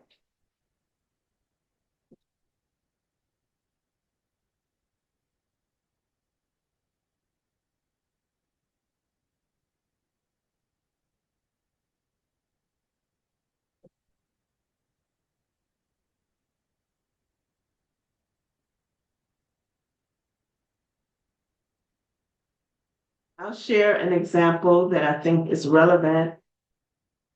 So my father grew up in Alabama and was pretty involved in the riots and the marches. He was actually at the church that was bombed and the 3 girls who were killed in that environment a few hours before that bombing. But when my dad was 18, he moved north and got married and had me and my sister. And we never heard of any of those stories. He never shared any of those cultural experiences. And so I didn't learn anything about racism or any of the bombings of Ku Klux Klan and any of that dynamic. The only thing he taught me was that whatever you want to do, you can do it. With whoever you want to be, you can be. And so when I moved back south and really started to encounter people who didn't have that experience, didn't understand. And so I thought it was excuses, to be honest, because I was really shielded from all of the race relations. I didn't experience that in Ohio. And so I had to do my own reflective work to make sure that I recognized that there was instances that my father chose not to share, but that was not the whole story. And so I had to make sure that in my interactions with people that I'm aware of that, and that doesn't show up in my work with clients, and that I'm able to be sensitive to those that look like me, that have a different experience that I don't have. And so that kind of shaped a lot of my understanding of race, because he took a part of that culture away from me that I would have liked to learn when I was a lot younger. So that was one experience that shaped me. Let's see. Jacqueline, thank you for sharing. Anyone else want to share? I have a question for you. Sure. Do you think that if your dad would have shared that stuff with you when you were younger, do you think it would have positively or negatively impacted you in the decision of what you became, what you decided to become? That is a great question. I think he was very intentional for not sharing. I definitely think that I've worked hard, and I think in two parts. I think positively it's impacted me because I just keep pushing forward. But I think the negative piece that has impacted me is some things I was pushing forward that were systemic issues that if I had known these things, I probably would have taken a different route. So I think that sometimes the push is not really, you're not capable of pushing if you don't know what you're pushing against. So I think I would have taken a different route on some aspects. So I don't blame him for not sharing. I think it worked in my favor, but I think I've had to, as an adult, felt like I was behind on a whole culture. I just felt like I was like catching up. And so I felt my own guilt and shame with that. So it's had lots of different emotions that I've kind of worked through in therapy. But I definitely think that, it all works out. It just is just a matter of how it works out. So thanks for asking. Anyone else? Latasha, I feel like I want to share. Yeah, go ahead. I think, well, my father, he was born in the 40s.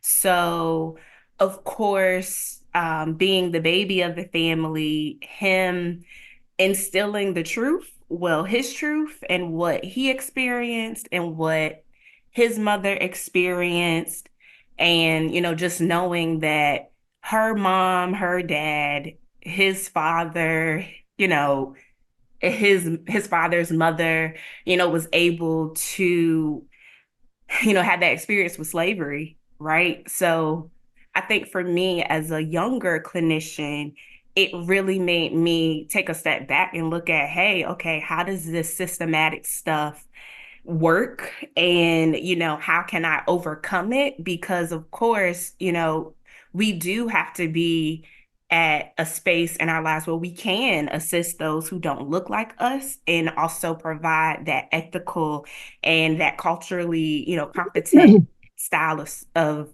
service to the community. So I think for me it's a ongoing process of just self-awareness for sure. So I would say it was neither positive nor negative, it just is. But I also think just being mindful of how that could create, its own biases for me in my profession. So that's all I will share for now. Yeah. Thank you so much for sharing, Danielle. Thank you. Anyone else? I'd like to share for a minute. Yeah. Sorry, I'm checking my volume here because I've had some issues. Well, I've had some issues. Anyway, thank you for what you're sharing. And I first of all want to share that through the years I've been a clinician, I like to say that I continue to learn. And I think the most I learn is I learned from this venue, I learned from my clients, and I learned from other professionals. And I've learned to humble myself. I grew up in the North, Massachusetts. Doesn't get more north than that. And so people used to say I'm a Yankee, right? Up from the Boston area where you park the car. And I am of French descent. My parents were French, and I grew up in a small French community. I think the first time I saw an African American was a kid. I was a kid. He was walking down the street, and in my neighborhood, it was like, wow. And my parents raised us to love and cherish the golden rule, just because someone may seem different, whether it's their values, their culture or the color of their skin, whatever, that you love and respect everyone. And so I learned that, and that's a great thing. But truly, I wasn't immersed so much in that cultural aspect until I moved south 15 years ago. Now, I had been a clinician, and so I worked within multiple populations, African American, Spanish, a lot of Hispanic, just and getting to learn about the different cultures and opening myself up to that. But it was when I moved down here that I remember thinking, talk about culture shock. But that was very enlightening for me. And I said to someone, oh my God, they're still fighting the Civil War down here. And I thought, I didn't mean it from a place of disrespect. I meant it from a place of everything I knew and learned about slavery, about other cultures, about Black skin. It was from a history book. And I saw it for myself, and I saw that there was still so much going on, that the African American population, the culture, they were still struggling with things that for years and years had been there. And I couldn't understand it, but I was trying to. And then one day I was running a group, and the word actually privilege, the word privilege came up, white privilege. And I realized then that I never really understood that. And when I say humble myself, this is why I'm sharing this here too, because I had to own that. And I remember thinking, my parents didn't have a lot. I came from a family with 6 kids. We struggled, we work hard. I worked hard to get where I had to in this world. So I couldn't make the analogy. And someone that I was supervising at the time, father's Black, mother's white, but he shared with me, and he said, Suzanne, you're missing it. And he explained to me what white privilege meant. And I said, I don't get it. And then he said, the second you were born. Oh, sorry. Can you guys hear me okay? Mm-hmm. Okay, I'm sorry. He said, from the second you were born, you were privileged. And I said, I don't get it. He said, because of your white skin. And I had to think about that. And he said, parallel that with someone with brown skin born at the same time. Already, your life is unfolding, and you're going to be seen differently and viewed differently and have different privileges than them because of the color of your skin. And I thought to myself at first, like, well, back in the day, that's not, but it still does go on. And I tell you what, that broke me down, because I realized I never completely understood that. And I thought to myself, wow, because it's still a cross to bear, right? Pardon the expression, but I try to think of that with the populations I work with, no matter how difficult or whatever, but really have a newfound respect for through generations. And as removed as a child now might be from a generation from the 60s or 50s, it still has impacted them, right? Because it's part of what's shaped them. It's part of the history. And I want to better myself, not just as a clinician, but as a human being. And I want to be awake to that.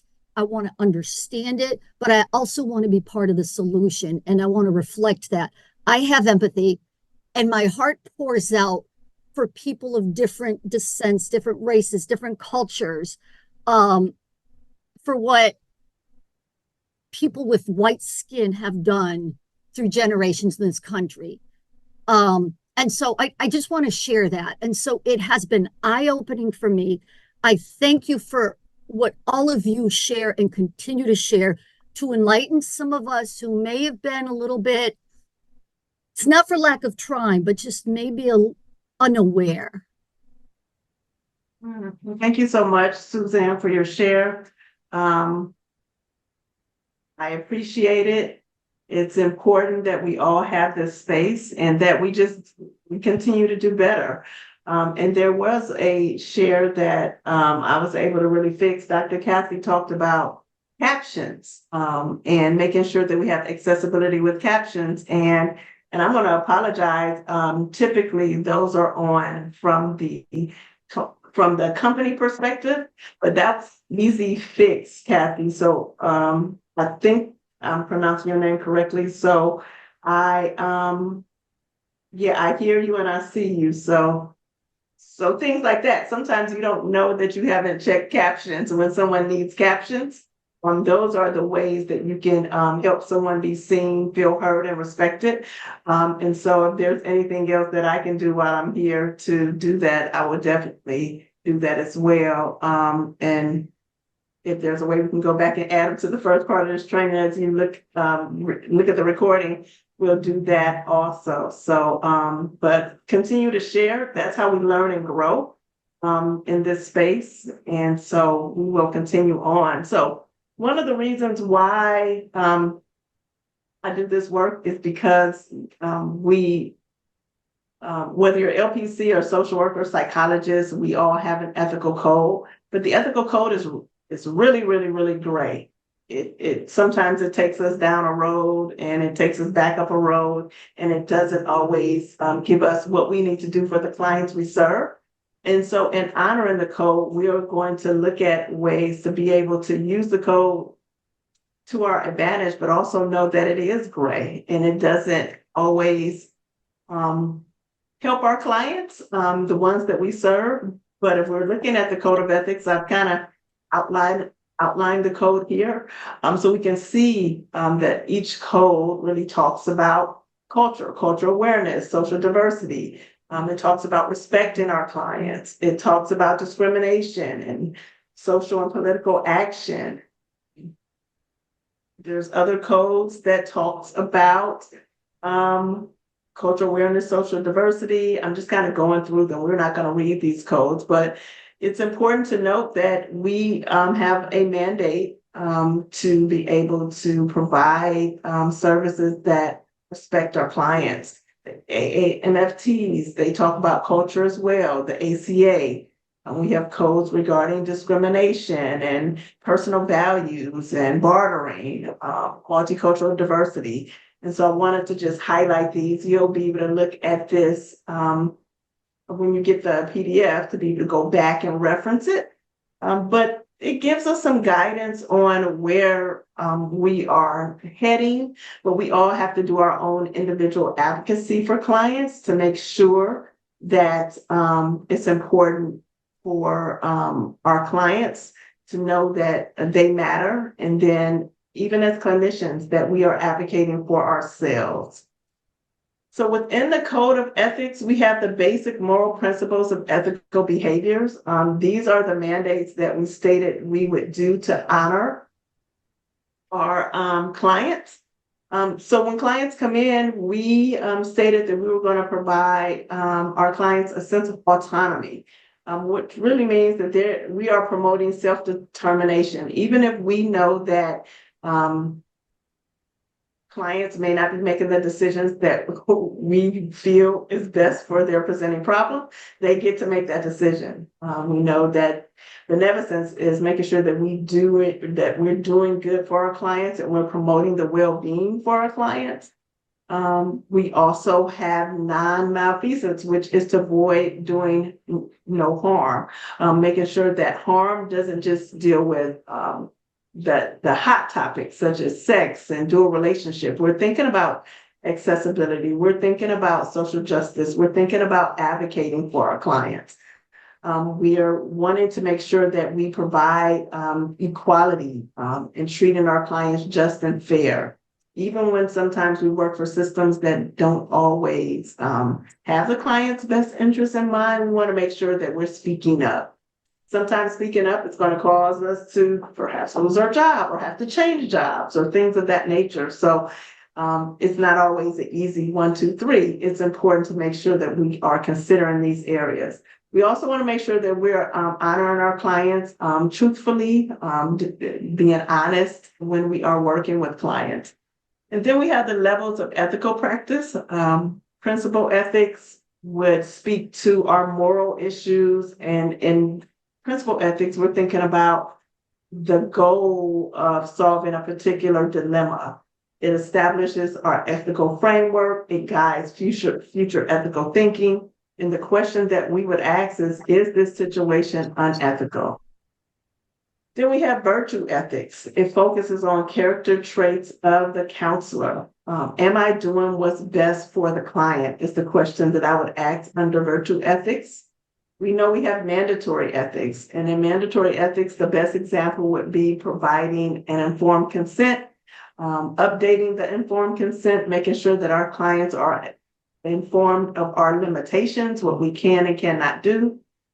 And then we have aspirational ethics. This refers to the highest professional standards.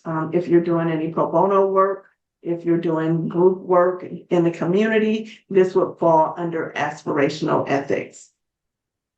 So what is our duty? I found some of these funny statements regarding clinicians. What is our duty? So what do you think your role is as a clinician? What is your role in working with clients? What do you think your role is?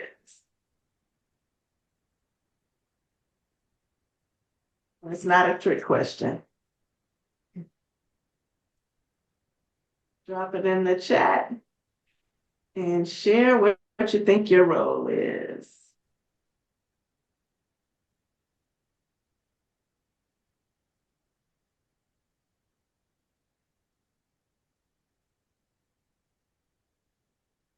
Someone said to provide a safe space for healing, to support our clients.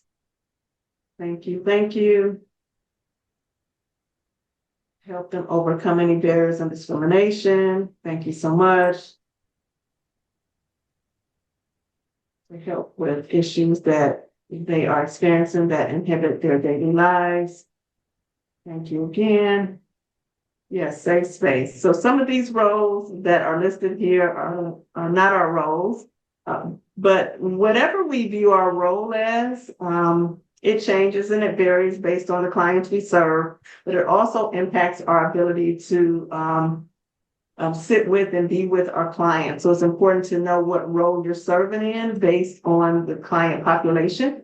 And so we have a duty to make sure that we can express our beliefs in the work that we do, but also make sure that we're holding space for our clients. So there are going to be some instances that clients bring into session that are going to make us a little uncomfortable. And so we want to make sure that we are addressing some of those areas outside of session. So here are some of the things that I would have you consider regarding neutrality in counseling.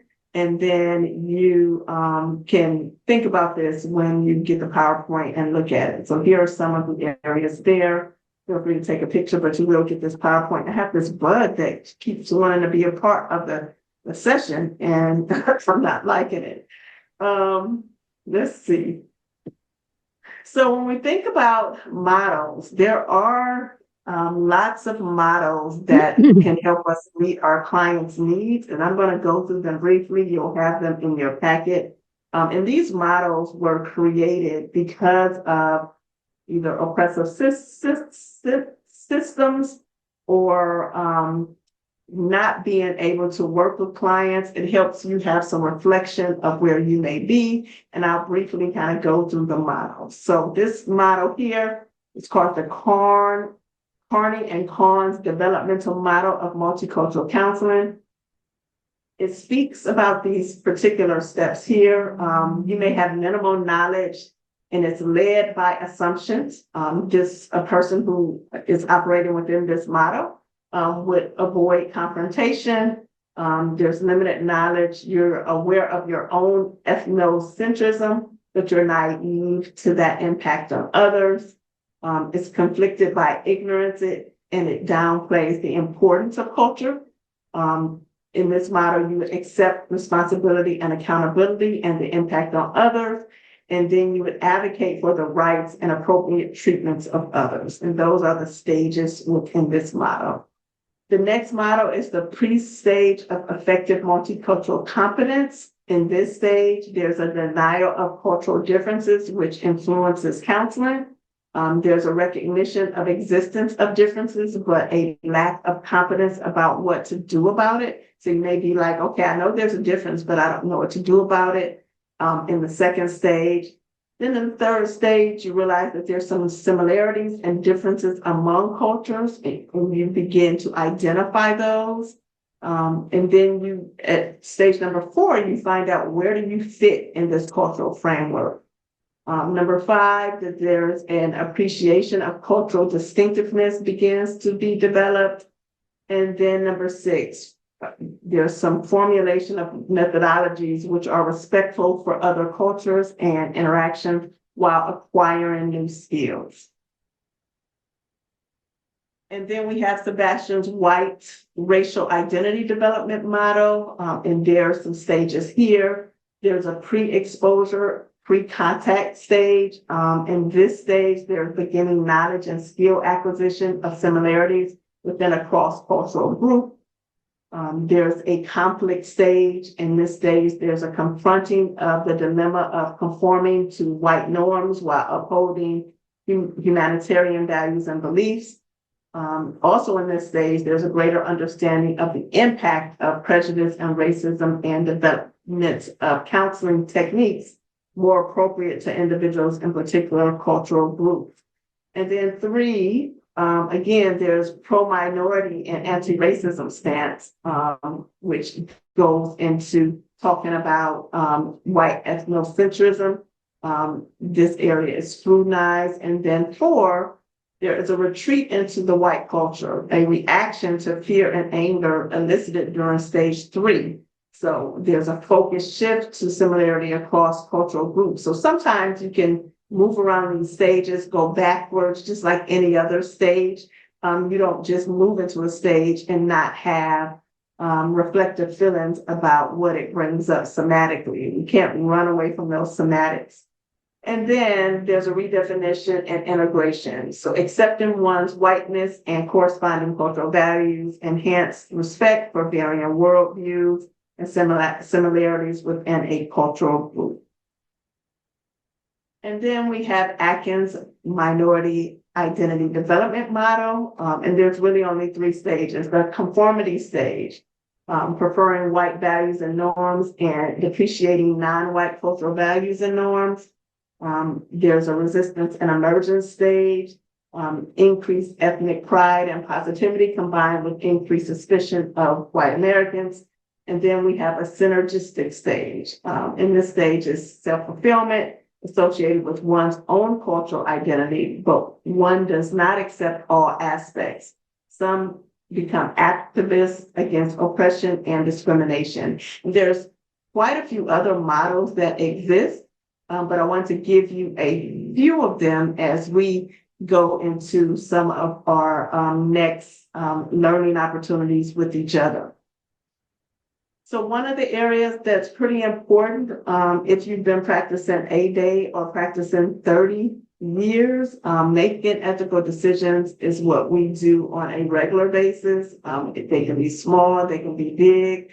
And so it's important for us to consider the models that help us look at ethical decision-making. And so we're going to dive into this model as we go into our next learning experience. So when you're thinking about making ethical decisions, you want to identify the problem or dilemma. You also want to identify the potential issues involved. So who is the problem with? Is it with the client? Is it with the couple? Is it with the child? Is it with the system? Identify the potential issues involved. You want to review the relevant code of ethics. You also want to know some of the laws and regulations because that varies, that sometimes the laws and regulations trump the code. You want to obtain consultation. And then you want to consider the possible and probable courses of action. Enumerate the consequences of various decisions and decide on what appears to be the best course of action. So I would take a picture of this ethical decision-making model because you will be able to use this in your case, the next case that we go into. And so take a quick picture of this. So the next case is a pretty interesting case because I do think that it has some intersectionality. And you'll see why I say that regarding culture. But in this case, I want you, when you break off into your groups, I want you to think about from an organization standpoint, because what we've been talking about is individual barriers. We also have to talk about systemic barriers to training and nuances. We've talked about geographic barriers. We've talked about language barriers and cultural barriers and things of that nature. So when you look at this case, I want you to, and you break up into your groups, I want you to think about from a organization, supervisor, individual level, what are some of the ethical dilemmas that you see and notice? And then what would you do? Who owns the responsibility for this case? I'm first going to read the case, and then I will share one slide, or you can take a picture of the slides of both cases, because we won't be able to share both to the breakout room. But just spend some time immersing yourself into the case as I read the case, and then tell me what comes. Well, go into your groups and have a conversation about it. So this case is called An Assumption by a Therapist. Aaron is a 27-year-old African-American who is beginning his first job after receiving his master's degree in social work. He has experience through his internship during his graduate work.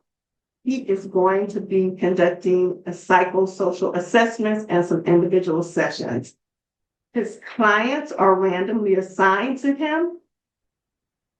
He is told his first client is a Caucasian man who is self-referred due to depression.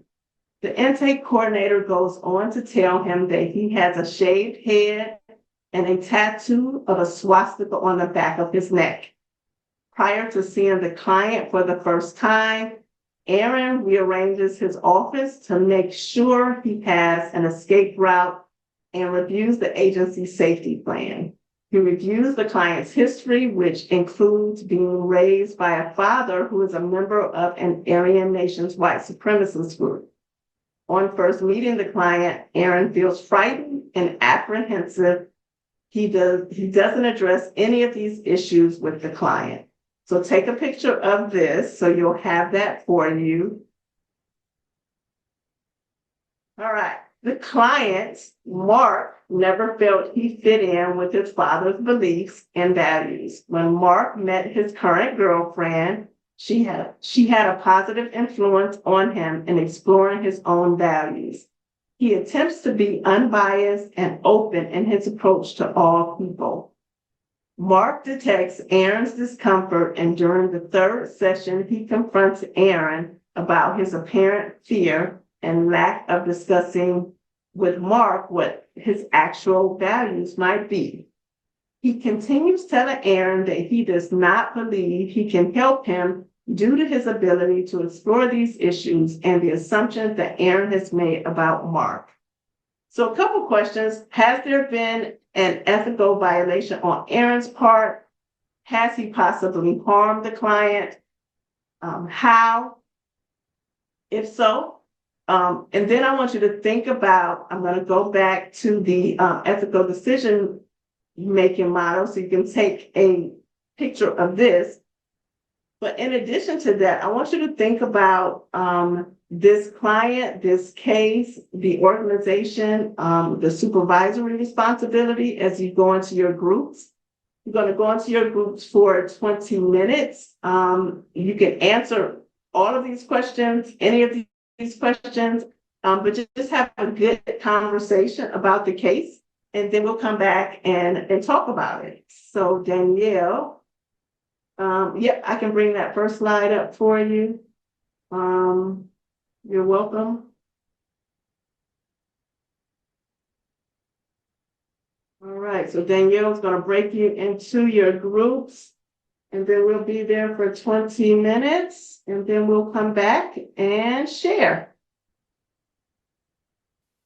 Okay, I would love to hear from any groups that would like to share what you talked about in your breakout session and what you noticed in this particular case.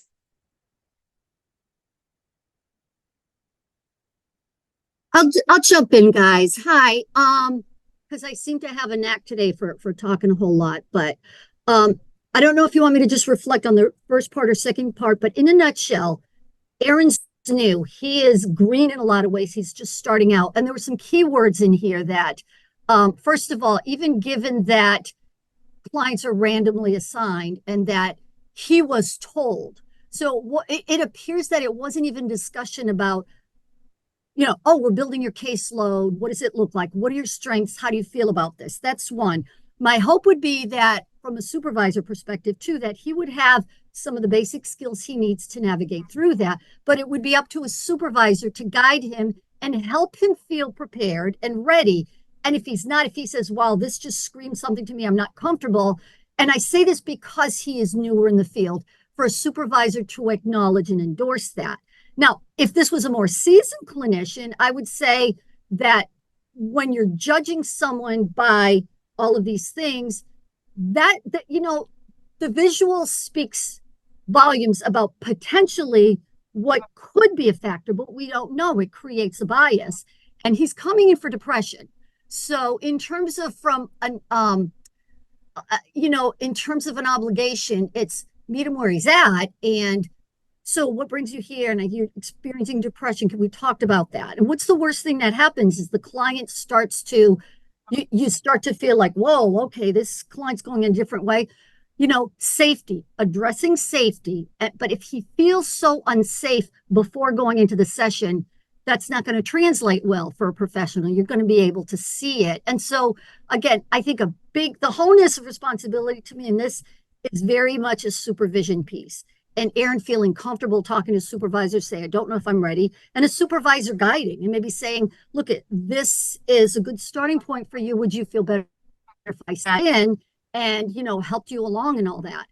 When you look at the second part of it, which we hadn't read before, and we didn't finish looking at all this because we were talking too much I was talking too much in the first one, but Aaron detecting that. And has there been any ethical violation? I'd say, yeah. If on the third session you're communicating this, Aaron has seen it, then what happened the first and the second session? Meaning, how were the client's rights or needs met?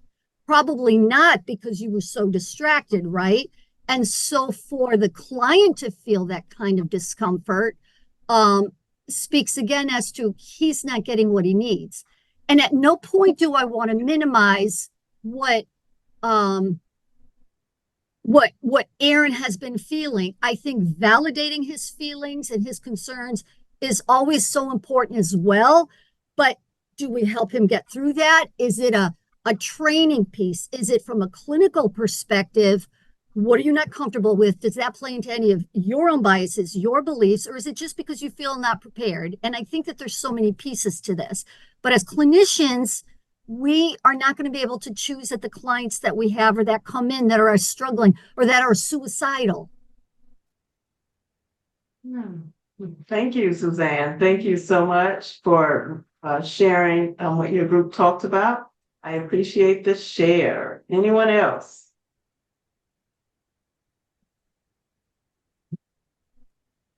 I agree with everything that Miss Suzanne said, but I will say that in a perfect world, it would be nice, if I used to work in private practice and now working for Western Tidewater, if our strengths and weaknesses and all of that were even considered when we were given a client, it would be nice. Unfortunately, that's not the way it works. And I don't know how many places, I'm just going to say 100% of the time, because the two places I worked, it didn't work like that.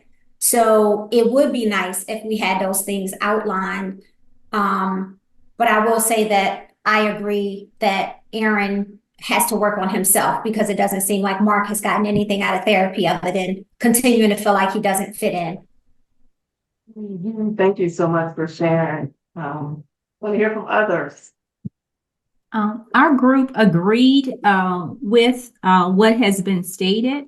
And while he may be a new clinician, I think one of the very first things we learn is the gift of consultation and supervision, because you're right, we often don't get our choice at what cases we take, but we build relationships along the way or leverage other professionals to help us when we're sensing or we're dealing with something. And that would be for the ACA Code of Ethics, A4B, which talks about your values and be careful not to impose your values and beliefs onto your client. And we talked a little bit about that and how it also corresponds with the social work code, because we had a social worker in our group as well. So we agree with what was there. But we also called out that if it's the third session and all of the things that happened during the first session, how much we do believe it caused potential harm to the client, because the client has done probably quite a bit of sharing by the third session. And if you're going to refer them, the sooner you make the referral to another clinician, which isn't also an option if you don't feel prepared, then you want to do that sooner than later. Yeah, thank you so much, Cynthia. Thank you for your group's participation and sharing. Any other groups? Well, we talked a little bit about, the upfront. I mean, if this agency knows this client it has some history, white supremacy, they have a swastika, I mean, things that could be very triggering. And, all of us are human. So, could there have been some upfront contact with the client? Or, someone in my group said they will ask people sometimes, do they have any preferences for a therapist? And, we at where I work, I wasn't there, but because it's in the adult assessment, had something like this happen last week where someone was saying racist things to different people. And, how do you handle that? I mean, it's very upsetting for the staff. And I think some of this also, is I personally don't believe if there's possible that you just have to see every client, that's given to you. Because especially if someone's like, if they don't say anything, I mean, say if this guy's very racist, maybe he's not showing it, will that person be getting the most out of therapy they can, because of their own issues? So, I think if there are avenues where you can make a better match, so to speak, and not, totally traumatize your clinicians either. I mean, I think that should be looked at also. Yeah. Thank you so much, Jacqueline. Anyone else?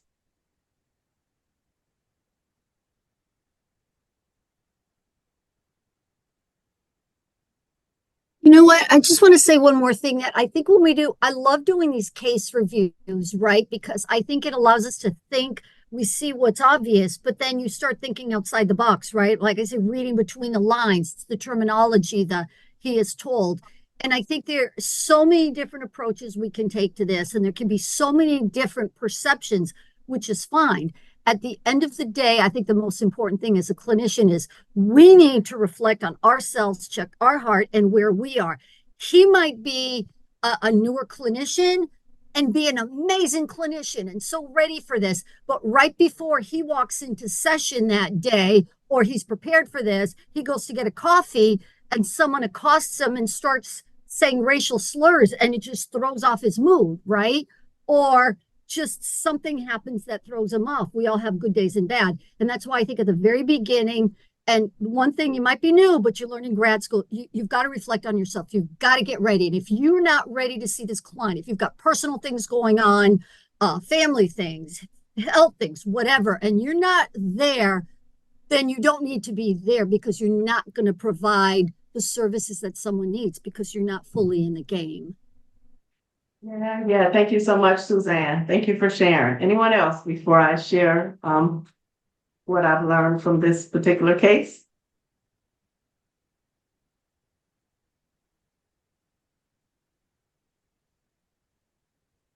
I'm trying to make sure I can get the captions back on.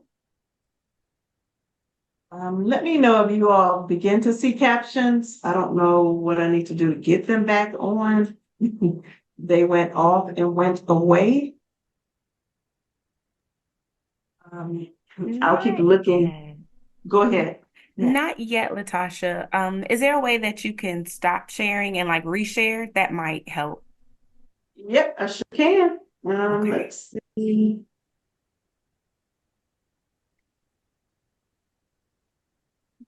We will be sure to be more prepared for those who need captions in the future. Thank you for your patience with us. Okay, I will definitely keep trying to. Oh, here they come. they were slow to show back up for us. So my apologies for, yeah, I don't know why they took so long, but they are back. So thank you all for sharing your perspective on this case. Do we have any African American clinicians on this session today? Because I think it would be interesting to hear. That was the one piece. We're all women speaking from a perspective of privilege, obviously, because we don't know how African American male will feel to kind of start off the case. So I don't know if we have any here today. But since I've done this training and used this case quite a bit, and I've had African American men speak up from the seasoned clinician perspective and the new clinician perspective, I definitely think that this is a interesting case for an organization to really make sure that they're aware of the trauma that an African American male may feel sitting with a client that presents in this way. And so from the first perspective, we also had at the beginning of our case, a intake coordinator who's kind of given information, like water cooler conversation.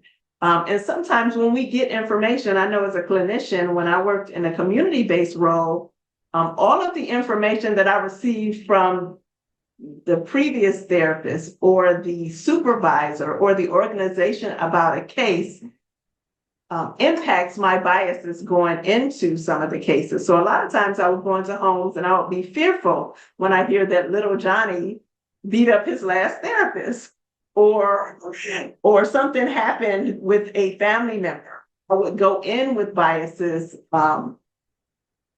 before I start. So what I started doing is not taking information about clients. I would take some of the safety concerns about maybe the area, but I would try to limit my conversation, my intake about clients, so I would not have those prejudged thoughts. And so if we start with this African American man, so I do think from a supervisor perspective, those are things you have to consider. So you have to make sure that you are well versed in having those conversations about race and trauma in African American male. And then I also remember being a new clinician. It wasn't that long ago that I was a new clinician. For me, this is a second career. So I did have some work experience, but a lot of my counterparts were new to working. And the requirements for licensure is you do all of this coursework, you then do an internship that in most cases are not paid, and then they tell you to go get over 3,000 hours while you're trying to pay these student loans. In most cases, if you're not doing what you're told to do, you can lose a job and not get hours and not get licensure and not be able to do all these other things. So from a new client or new counselor perspective, I think all of those nuances have to be factored in. I think I've been able to support clinicians in private practice and other roles that I understand the struggle of being new and not having a voice. Although I had a voice because I worked in HR for many years, and that was my role, was to have a voice for employees. But I do think that some of those instances we have to really consider. We also have to consider training for all staff about intake and assessing information that comes in. I also remember being in my master's program and one of my professors saying that you need to prepare your office. So if a professor tells you you need to rearrange your desk and get ready for all of this crisis, you go into your first experiences thinking that you need to think about safety. Now, we all need to think about safety, but there's some fear that was already implanted in my brain before I even graduated. And so I'm not an African American male. And so I'm wondering if we, need to look at that a little further. Definitely the supervisor has to spend time. I know in environments where you don't necessarily get to choose clients because there are just not enough clinicians and you don't have the choice, there has to be a lot of supervision around getting someone prepared to work with particular populations, because although sometimes it's numbers and funding and all of those things, if you're sitting with a client and you're scared of the client, or you're not able to serve the client because you don't have the basic skills, it really does the clients a disservice. So from Mark's perspective, he stated that, well, this example in this case leaves a lot to wonder. So my guess is that since Mark has probably had a bit of time now, that this is not the first time Mark has had to address this. That's why Mark probably was a great advocate for himself, because Mark has had this encounter before. He has a lot of self-awareness, and he deserves someone that can assist him with where he's at now.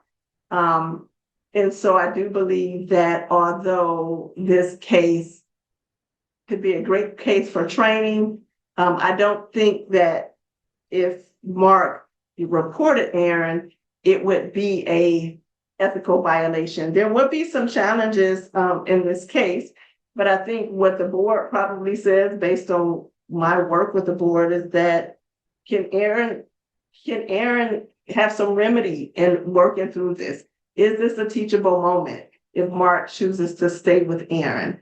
Or is there someone better equipped to serve Aaron? So from an organization standpoint, making sure that we have training for new clinicians. I think that we do heavy lifting. We keep people from committing suicide. We help families stay together. All of the lifting that we have to do, we deserve the proper training on some level. And we also should get to determine what clients we can serve better. I know that all organizations don't really allow for that because of just the need for client care. But it's important to note that in an ideal world, we would be able to choose some of our clients. So harm, yes, there could be some harm done just by the client having to present this to Aaron, but definitely there are some training opportunities here. Any other comments before we move on regarding this case?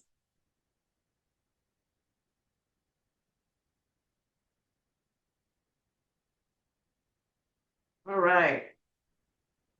So we know that the most important part of culture is that which is hidden and internal, and the most significant part, however, is unconscious or below the level of awareness. And it does include our values and our patterns. And so it's important to note that sometimes, again, we won't see what is a part of someone's culture. I think in the case we just looked at, curiosity was definitely needed. Obviously, Aaron was aware or not aware of what he was feeling somatically, perhaps could not put words to that. And so I think it's important to bring up some of those conversations in session as soon as you recognize it, and that's going to be helpful with the therapeutic process. So let's go back to our person that we met in the beginning and really look at some of the cultural differences that play out. So the person on the screen, her name is Najma. She's a 20-year-old woman from Somalia. And so if you're thinking about questions to ask Najma during an intake, think about if you haven't worked with someone from Somalia, what questions would you ask if the intake doesn't really speak to this client population? What step would you take to advocate for this client if you learn about things that she's experiencing based on her culture? So take a look. This is Najma, a 20-year-old woman from Somalia. Last year, Najma and her husband were set to be resettled by the United Nations to Lewiston, Maine. 2 weeks before their departure, Najma's husband died of a respiratory infection he contracted in the refugee camp.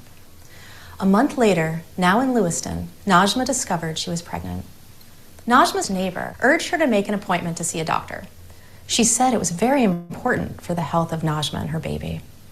In Somalia, people only see a doctor if they feel sick, but trusting her new friend, Najma made an appointment. The receptionist told her to come at 2 o'clock on Tuesday.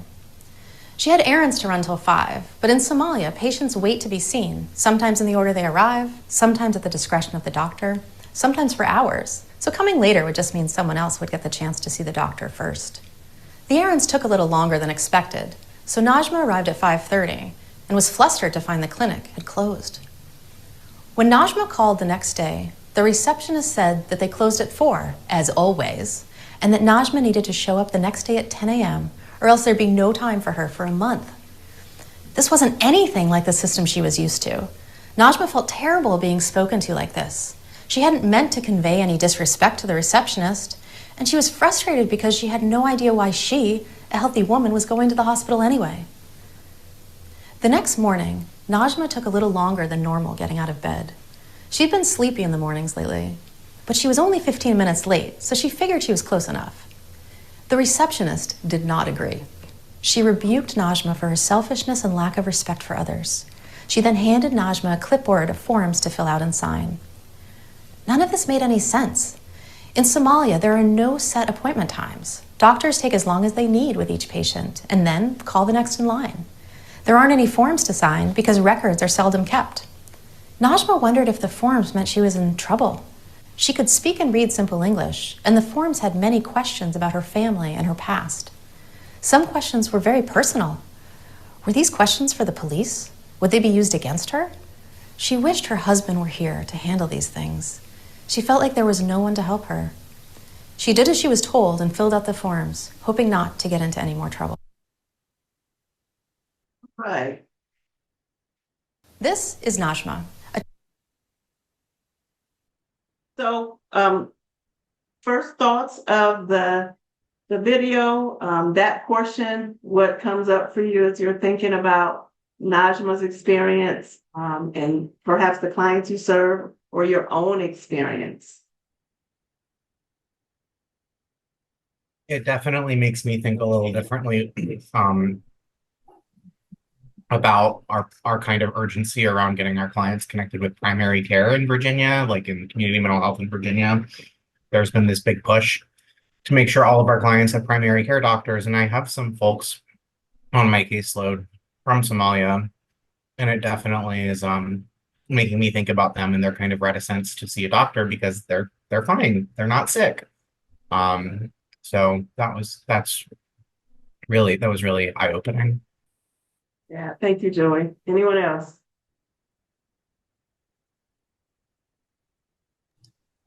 Just that the culture is just so different. I would have never used about thinking that it's one way, in our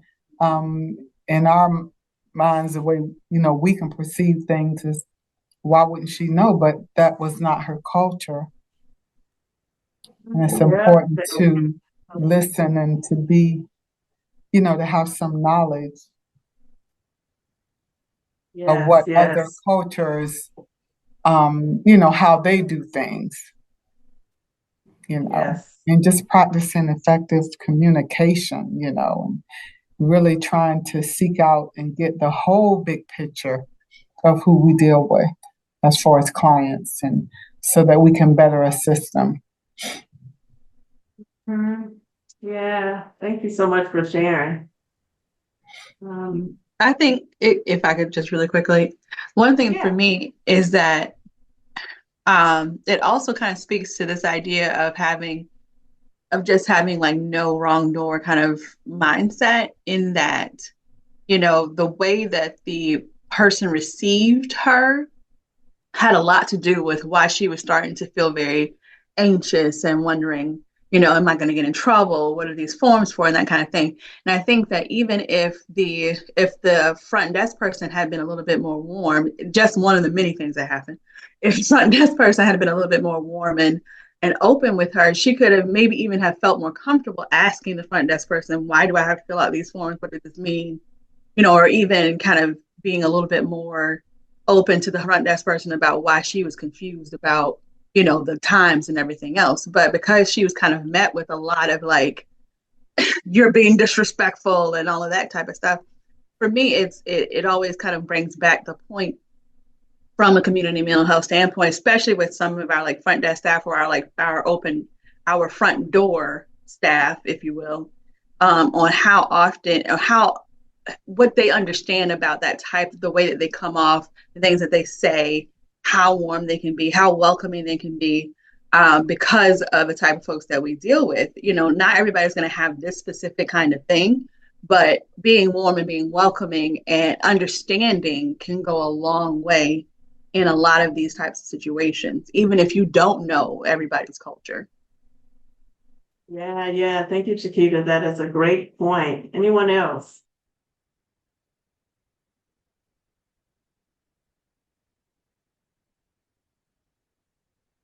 I definitely think that systems are not created equal. And I'm sure that we all have our own individual experiences. And so if we think about our clients, we also have to think about our own individual experiences. And when we have felt like we weren't being listened to, I have an example. And again, it goes back to my first example early on at the dentist. The dentist has been my nemesis for quite a bit of time. I had a situation with a hygienist who, when she was doing her basic cleaning, she was doing a deeper cleaning for me.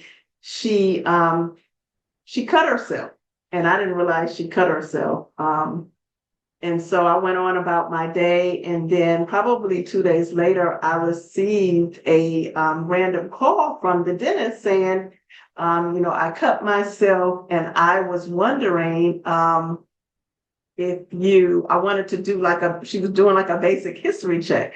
I was wondering if you would, answer a few questions. And so me, not knowing that there was an issue, I had worked with this hygienist for many times. So she started asking me about my medical history, which now that I'm thinking about it, that was never asked when I started at this practice, 15 years ago, or more recently, no one asked me about my medical history. And so she began to ask me about my medical history. And one of the things that I found out just by her asking, she said she was getting information for my record. And so she took the information down. And then another day later, she called back and asked me if I would go, did my family have any history of HIV?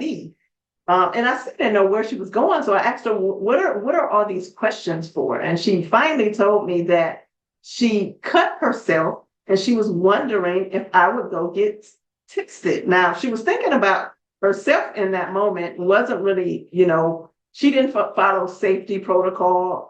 And sometimes what fear does, it elicits a lot of external behaviors that show up, which we're seeing from this person here, who was the gatekeeper at this practice.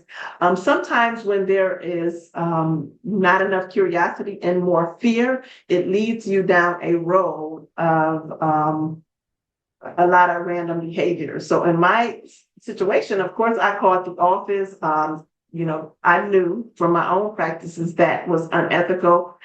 Even though I know where it was coming from, she did not handle protocol, and it was unethical in a lot of areas. But her question about me in my family history having HIV was based on her fear because she was cut. And so I do think that it's important to identify our own fears and our own biases.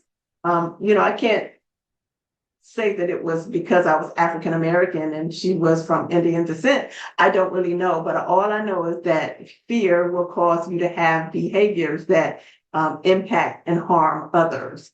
So it's important that we are using some basic common sense, some basic compassion for others, and use curiosity. So here are some cultural influences that really we want to consider. Racial and ethnic self-identification. How does the client identify? And if they don't understand how they are identifying, you help them with the language. So example would be Etta identifies as a biracial 10-year-old girl with a Caucasian mother and an African-American father. Or Rick identifies as a white 18-year-old from Norwegian family who lives in the Eastern metro area. So it's important for us to understand identification so that we can make sure that we are serving the clients in the best way.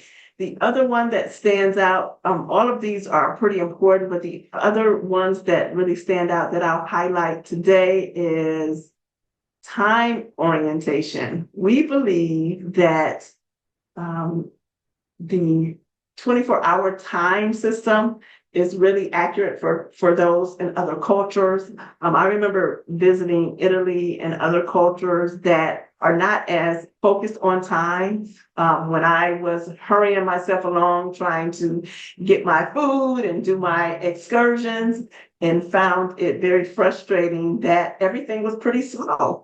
And one of the tour guides said to us that we don't really look at time in that way. We're into family. And so they close down for work and they take lots of hours to enjoy one another.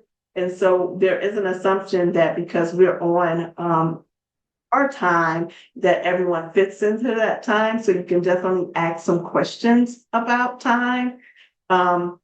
The other one that stands out is cultural healing practices, which is really important to know. Identifying what is a client's cultural healing practice. What have they been using? Even if we don't understand it or it doesn't make sense, it's important to know because that may be a part of the treatment planning process as you are working with clients. But all of these are important. And you'll get this in your PDF, but these are things definitely to consider. The other area is considering doing a cultural genogram if you're working with someone from another culture. It's a visual representation of a person's cultural heritage, background, and relationships. It expands on the traditional genogram, which typically focuses on family relationships, by including information about cultural identity, traditions, language, migration, history, and other elements that contribute to a person's cultural context.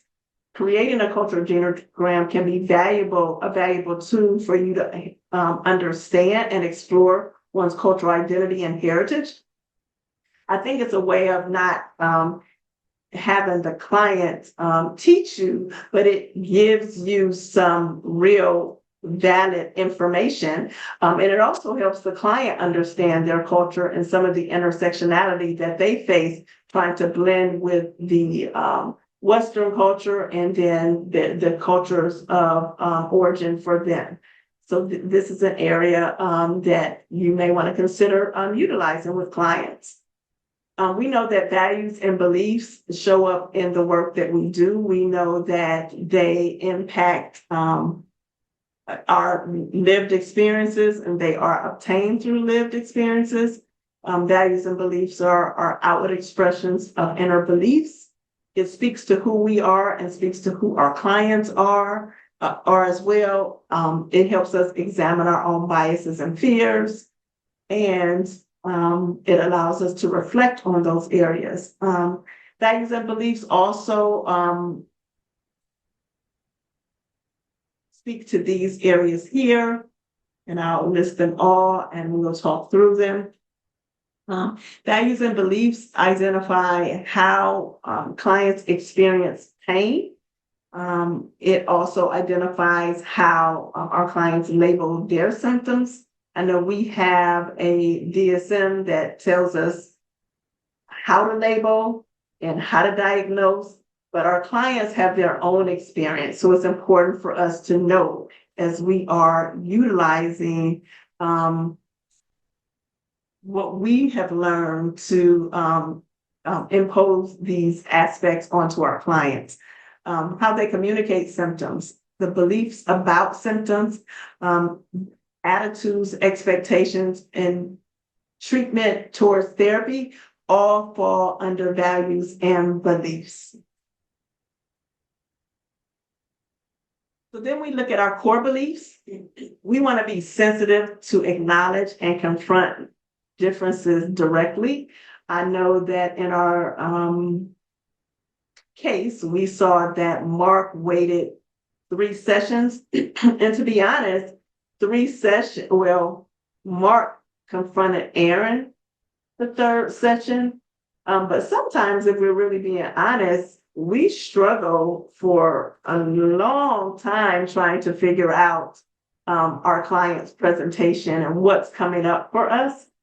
So definitely, if there's some visual differences, bringing those up in the beginning, but also, setting boundaries with clients that have come from your culture, that believe that you are exactly alike. I think that is an area that is not touched on as well, because clients do identify with what they see. And so it does impact the therapeutic relationship if they believe that we are the same, because none of our experiences are exactly the same. So that is something to consider as well. Core beliefs affect how we view the world, our personal and professional philosophies of choice. It impacts our personal biases and values.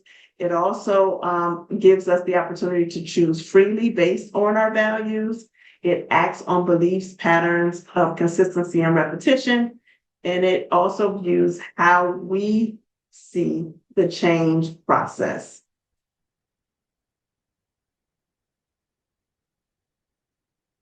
So when we think about these core beliefs, here's some areas that we want to consider. These are not all the areas, but values and beliefs oftentimes show up in family child rearing practices when we are doing that intake and we're identifying that people have different practices in place, social customs, community, and work.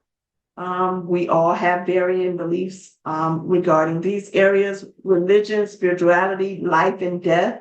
These are hot topics as far as areas that we vary in our conceptualization based on culture, based on geographic bringing, based on age, eye contact, body language, and physical contact.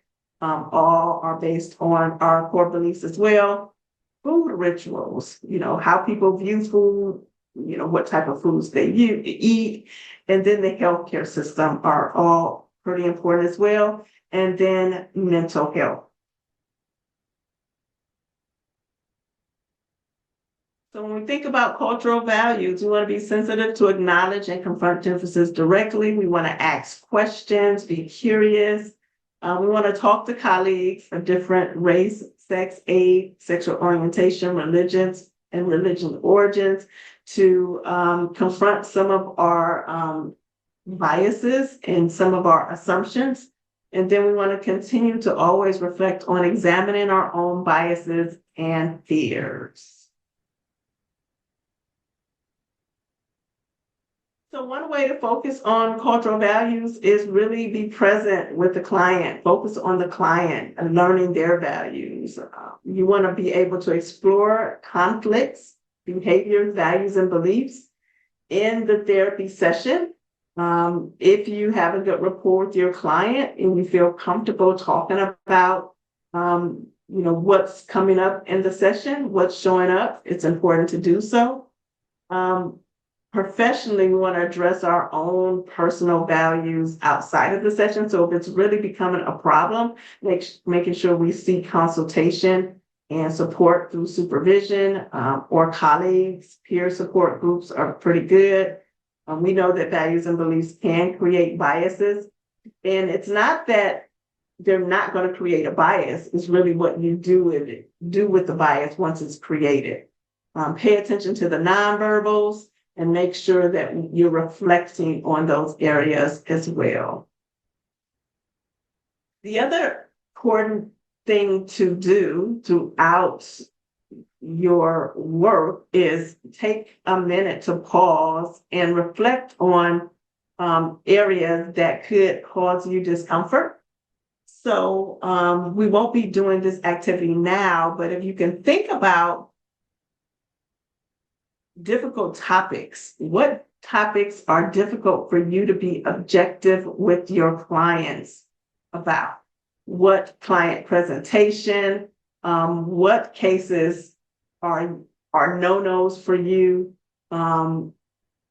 And really just drop them in the chat or take yourself off mute. If there's a client topic or presentation that is a challenge for you, please share. Let's see. Yes, thank you, David, for sharing. Anyone else? Political views, yes, thank you for sharing.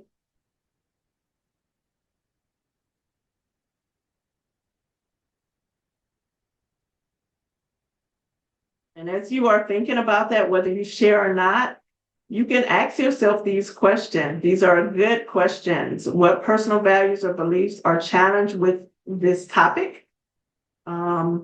List at least one type of client that you find challenging. You've shared that. Think of one situation when you've had one of these topics. How did you handle it?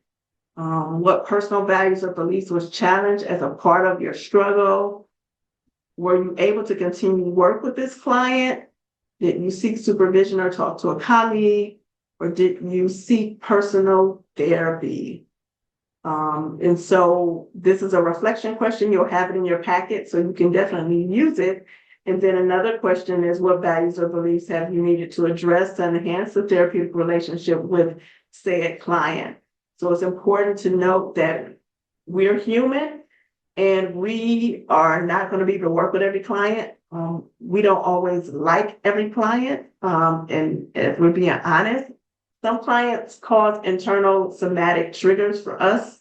It doesn't mean we haven't done that work in that area. We have to have a space to be able to process that and really be honest and vulnerable without judgment.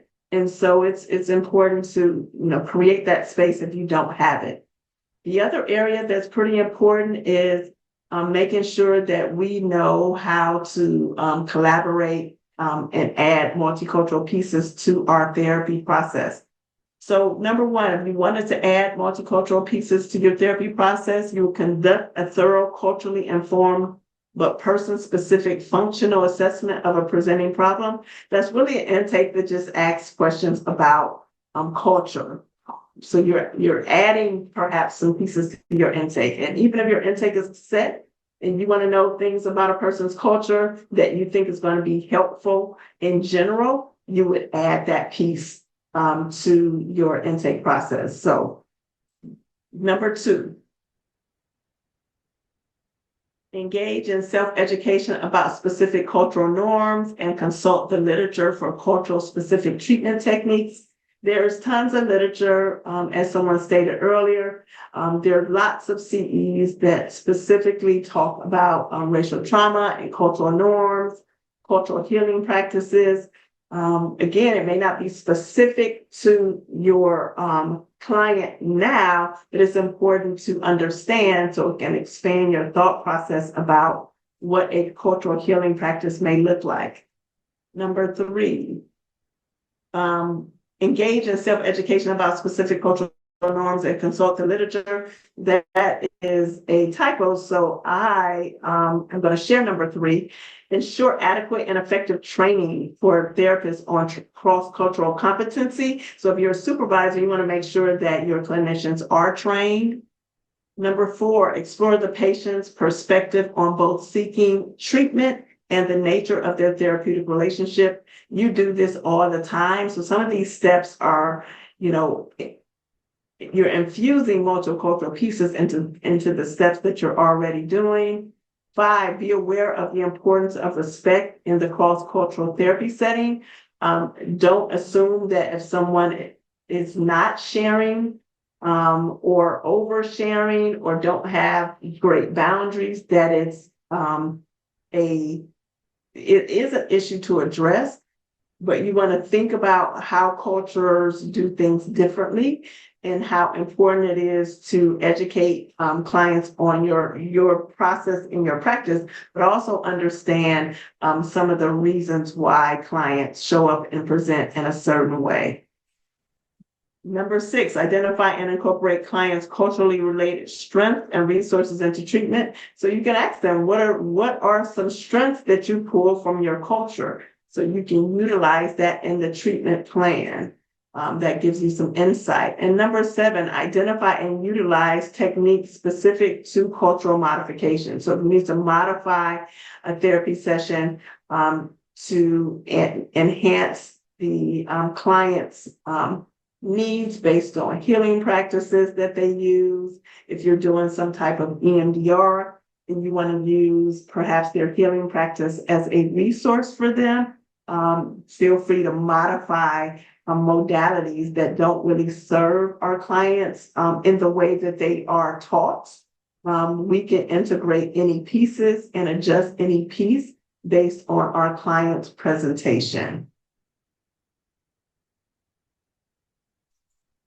So, Najma's name was called by a cheerful woman who introduced herself as a nurse.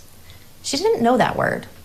The nurse did things Najma expected the doctor to do, taking her blood pressure and pulse. She asked more personal questions. Then she left, saying the doctor would be along. Najma waited 10 minutes for the doctor. Why had the receptionist been so angry about Najma not arriving on time if she was just going to be kept waiting? Why not just come get her when they were ready? In Somalia, the powerful often kept subordinates waiting. She guessed that's what was happening here. The doctor finally came. Najma was relieved. The doctor looked at the computer and then examined her a little. She said Najma showed signs of anemia. She told her she was ordering a blood draw for a full CBC and a prenatal panel. Najma didn't understand any of that, except bloodletting, which was a treatment in Somalia sometimes. She didn't feel sick, but the doctor said she had something wrong with her. She was embarrassed and scared to ask the wrong questions, so she didn't ask what it was.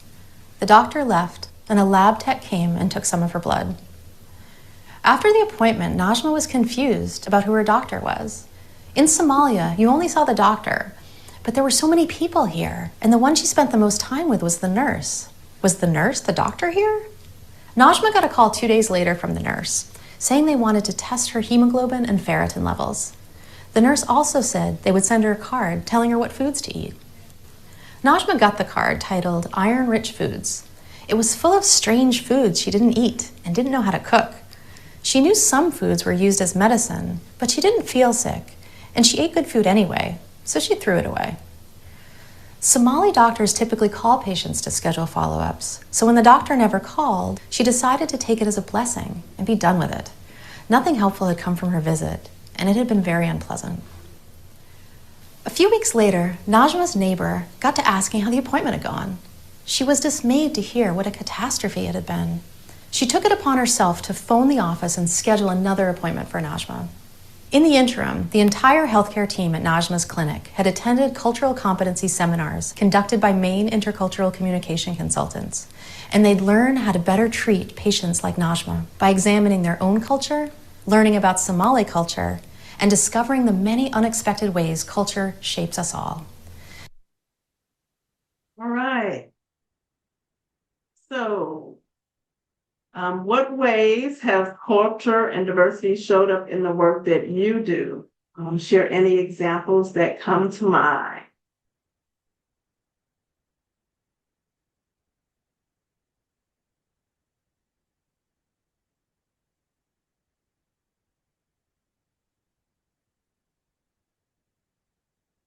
Jacqueline said bilingual staff, interpretation services. Thank you, Jacqueline.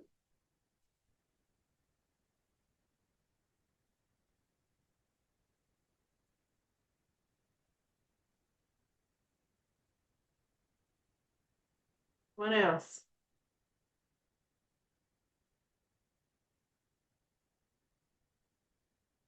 All right, continue to drop those in the chat as we continue on. So what is ours to do? Let's create a path moving forward. It's important to know that we are living in a melting pot, as America says, it's a melting pot of all cultures, but the cultures don't really melt.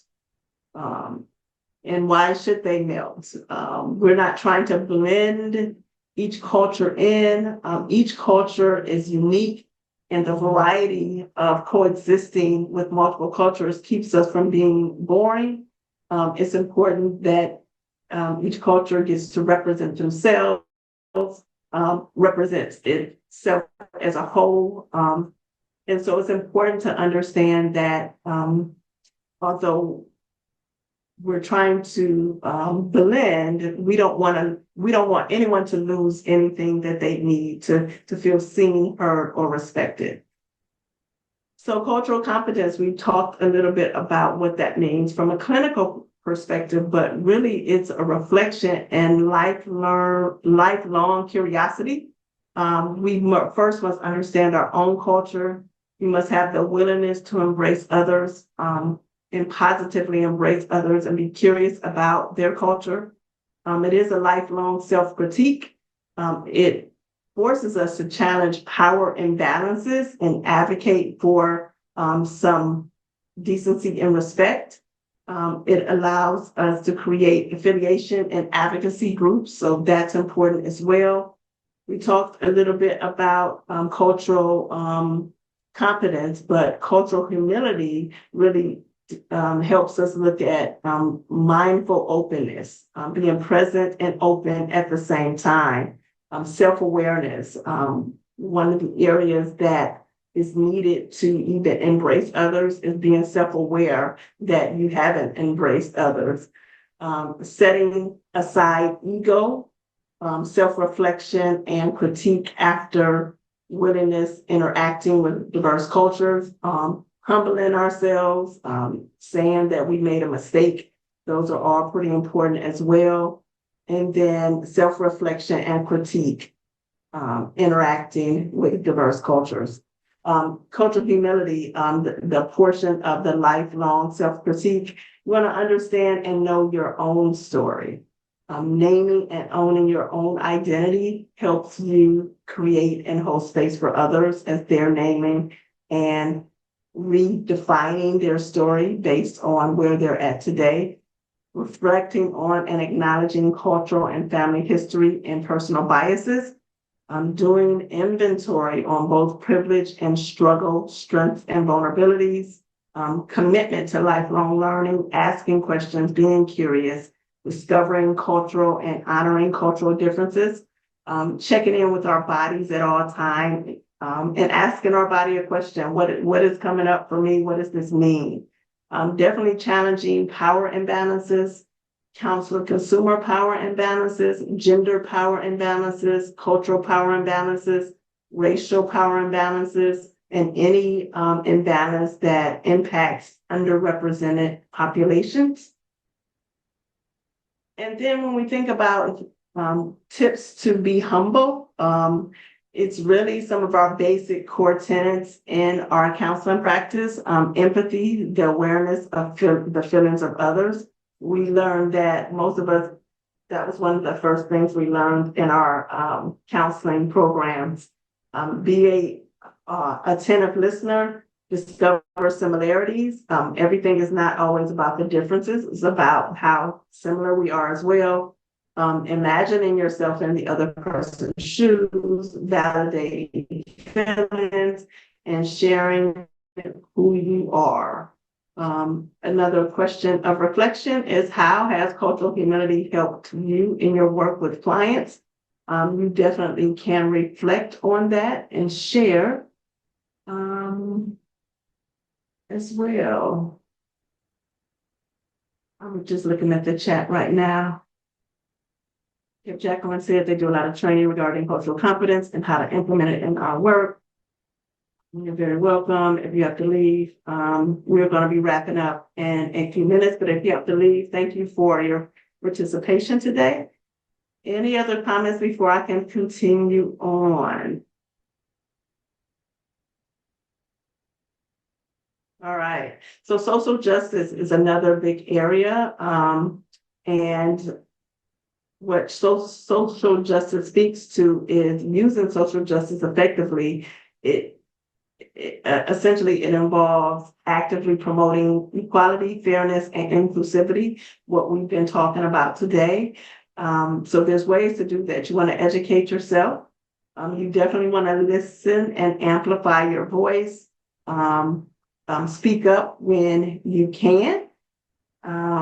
Making sure that if there is a cause for clinicians, that you are tapping into that cause, even if it doesn't impact you. There's always something going on in our field that impacts our clients or their families. So it's important for us to know that social justice is about advocacy, challenging our biases, standing up for discrimination, practicing intersectionality, promoting inclusivity, inclusive language, and then engaging in constructive conversations. Another reflection question for you to think about after you leave this training is, what ways have you used social justice, or what ways will you use social justice to advocate for yourself and your clients? So what's our role? The counselor and the advocate. We talked about some of the growing pains. This is a lifelong learning process. We're not going to take a training or engage in training that we're going to learn everything we need to know. We definitely can learn some things from our clients by inviting them to share and asking questions that are not harmful, but questions that promote curiosity. Definitely continuing education is a part of our continual learning. And in some cases, when we are not able to serve a client, a referral is the best gift that we can give our clients. So let's talk about where we land. We saw our client, our potential client, or someone who, if we were working with this client, we would be able to advocate for this person. She entered a system that she knew nothing about. She had been trying to navigate that system throughout. And now what we're looking at is ways to culturally provide services for clients that we don't understand. And we're going to now see how they use a cultural bridging technique that helps with this potential patient get the services that she needs. They also learned cultural bridging techniques to communicate their messages more effectively, as you'll see in a moment. This time, the receptionist gave Najma a reminder call for her appointment, and she explained that the doctor only had a short time with each patient before the next one. Each patient had to be there on time or they'd miss their spot, like you'll miss the sunset if you aren't there to see it. This was different for Najma, but it made sense. She was always on time to appointments after that. When she got to the clinic, the receptionist told Najma why she had to fill out those forms. They were for records, so the office could remember every patient over time. Sometimes doctors could look back and solve illnesses that a doctor without records couldn't solve. And if Najma got a new doctor, he or she would know all about her. She told Najma the information was confidential, which meant it could never be shared without her permission or used against her. The nurse explained her role to Najma. She was part of a big team that worked to keep lots of patients healthy. She explained why patients sometimes have to wait for the doctor. She told her that some patients need extra care, or sometimes emergencies happen, but by being ready in the room, Najma could see the doctor as soon as possible. The doctor came in, and this time she explained anemia and how even though Najma didn't feel sick now, it could make her very sick later. It was hard for Najma to understand being sick without feeling sick, or the idea of curing an illness in the future. But the doctor explained how they could see the causes of sickness before they were felt and before they were dangerous. The doctor said she'd like to do more blood tests and explained what could be learned from those tests. She asked Najma if that was okay. Najma's doctor provided her with another list of iron-rich foods, but this list was developed in partnership with members of the local Somali community. It featured foods that Somalis ate and could buy locally, and some recipes too. Najma recognized some of the foods as being fed to pregnant women in Somalia, and now she understood why they were good for her. Najma asked the doctor if she could be a community partner too, so she could help patients like herself understand how to get the care they needed. The doctor said that would be wonderful. Remember, No one knows everything about every culture, let alone every individual within every culture. But by increasing your cultural competency, mistakes can become opportunities for learning and authentic human connection. Working cultural competency into all levels of your practice, gaining insight into your own culture as well as others, and using the cultural bridging techniques like the ones discussed here will allow you to serve all patients with the best, most equitable healthcare possible. They also learned cultural bridging. All right. So one of the questions that I'll have you reflect on is, what changes can you make in thought or action in your daily professional life to be more culturally sensitive? You can reflect on those. If you want to share, feel free to share in the training, in the chat. But what now? I use the acronym LOVE, which really for me represents to be able to listen to your clients and honor and respect the diverse relationship, operate from a place of curiosity, compassion, and care, be vulnerable. Vulnerability, authenticity, and honesty about your limitations builds the therapeutic alliance, and then evaluate your own actions and admit mistakes. All right, so we're coming to the end of our training. I'll put our little hearts up again, just to do a check-in to see where you're at. So if you feel inclined, drop your heart in the chat. All right, thank you, thank you, thank you. A lot of uncomfortables. Thank you so much. Good. Thank you, thank you, thank you. All right, and our references. So we have a few moments. Thank you all for the hearts. I appreciate all of the shares. This topic can be a mixed bag of overwhelm and anxiety. So I appreciate you all sharing. Any questions that I can answer before we end our time together today?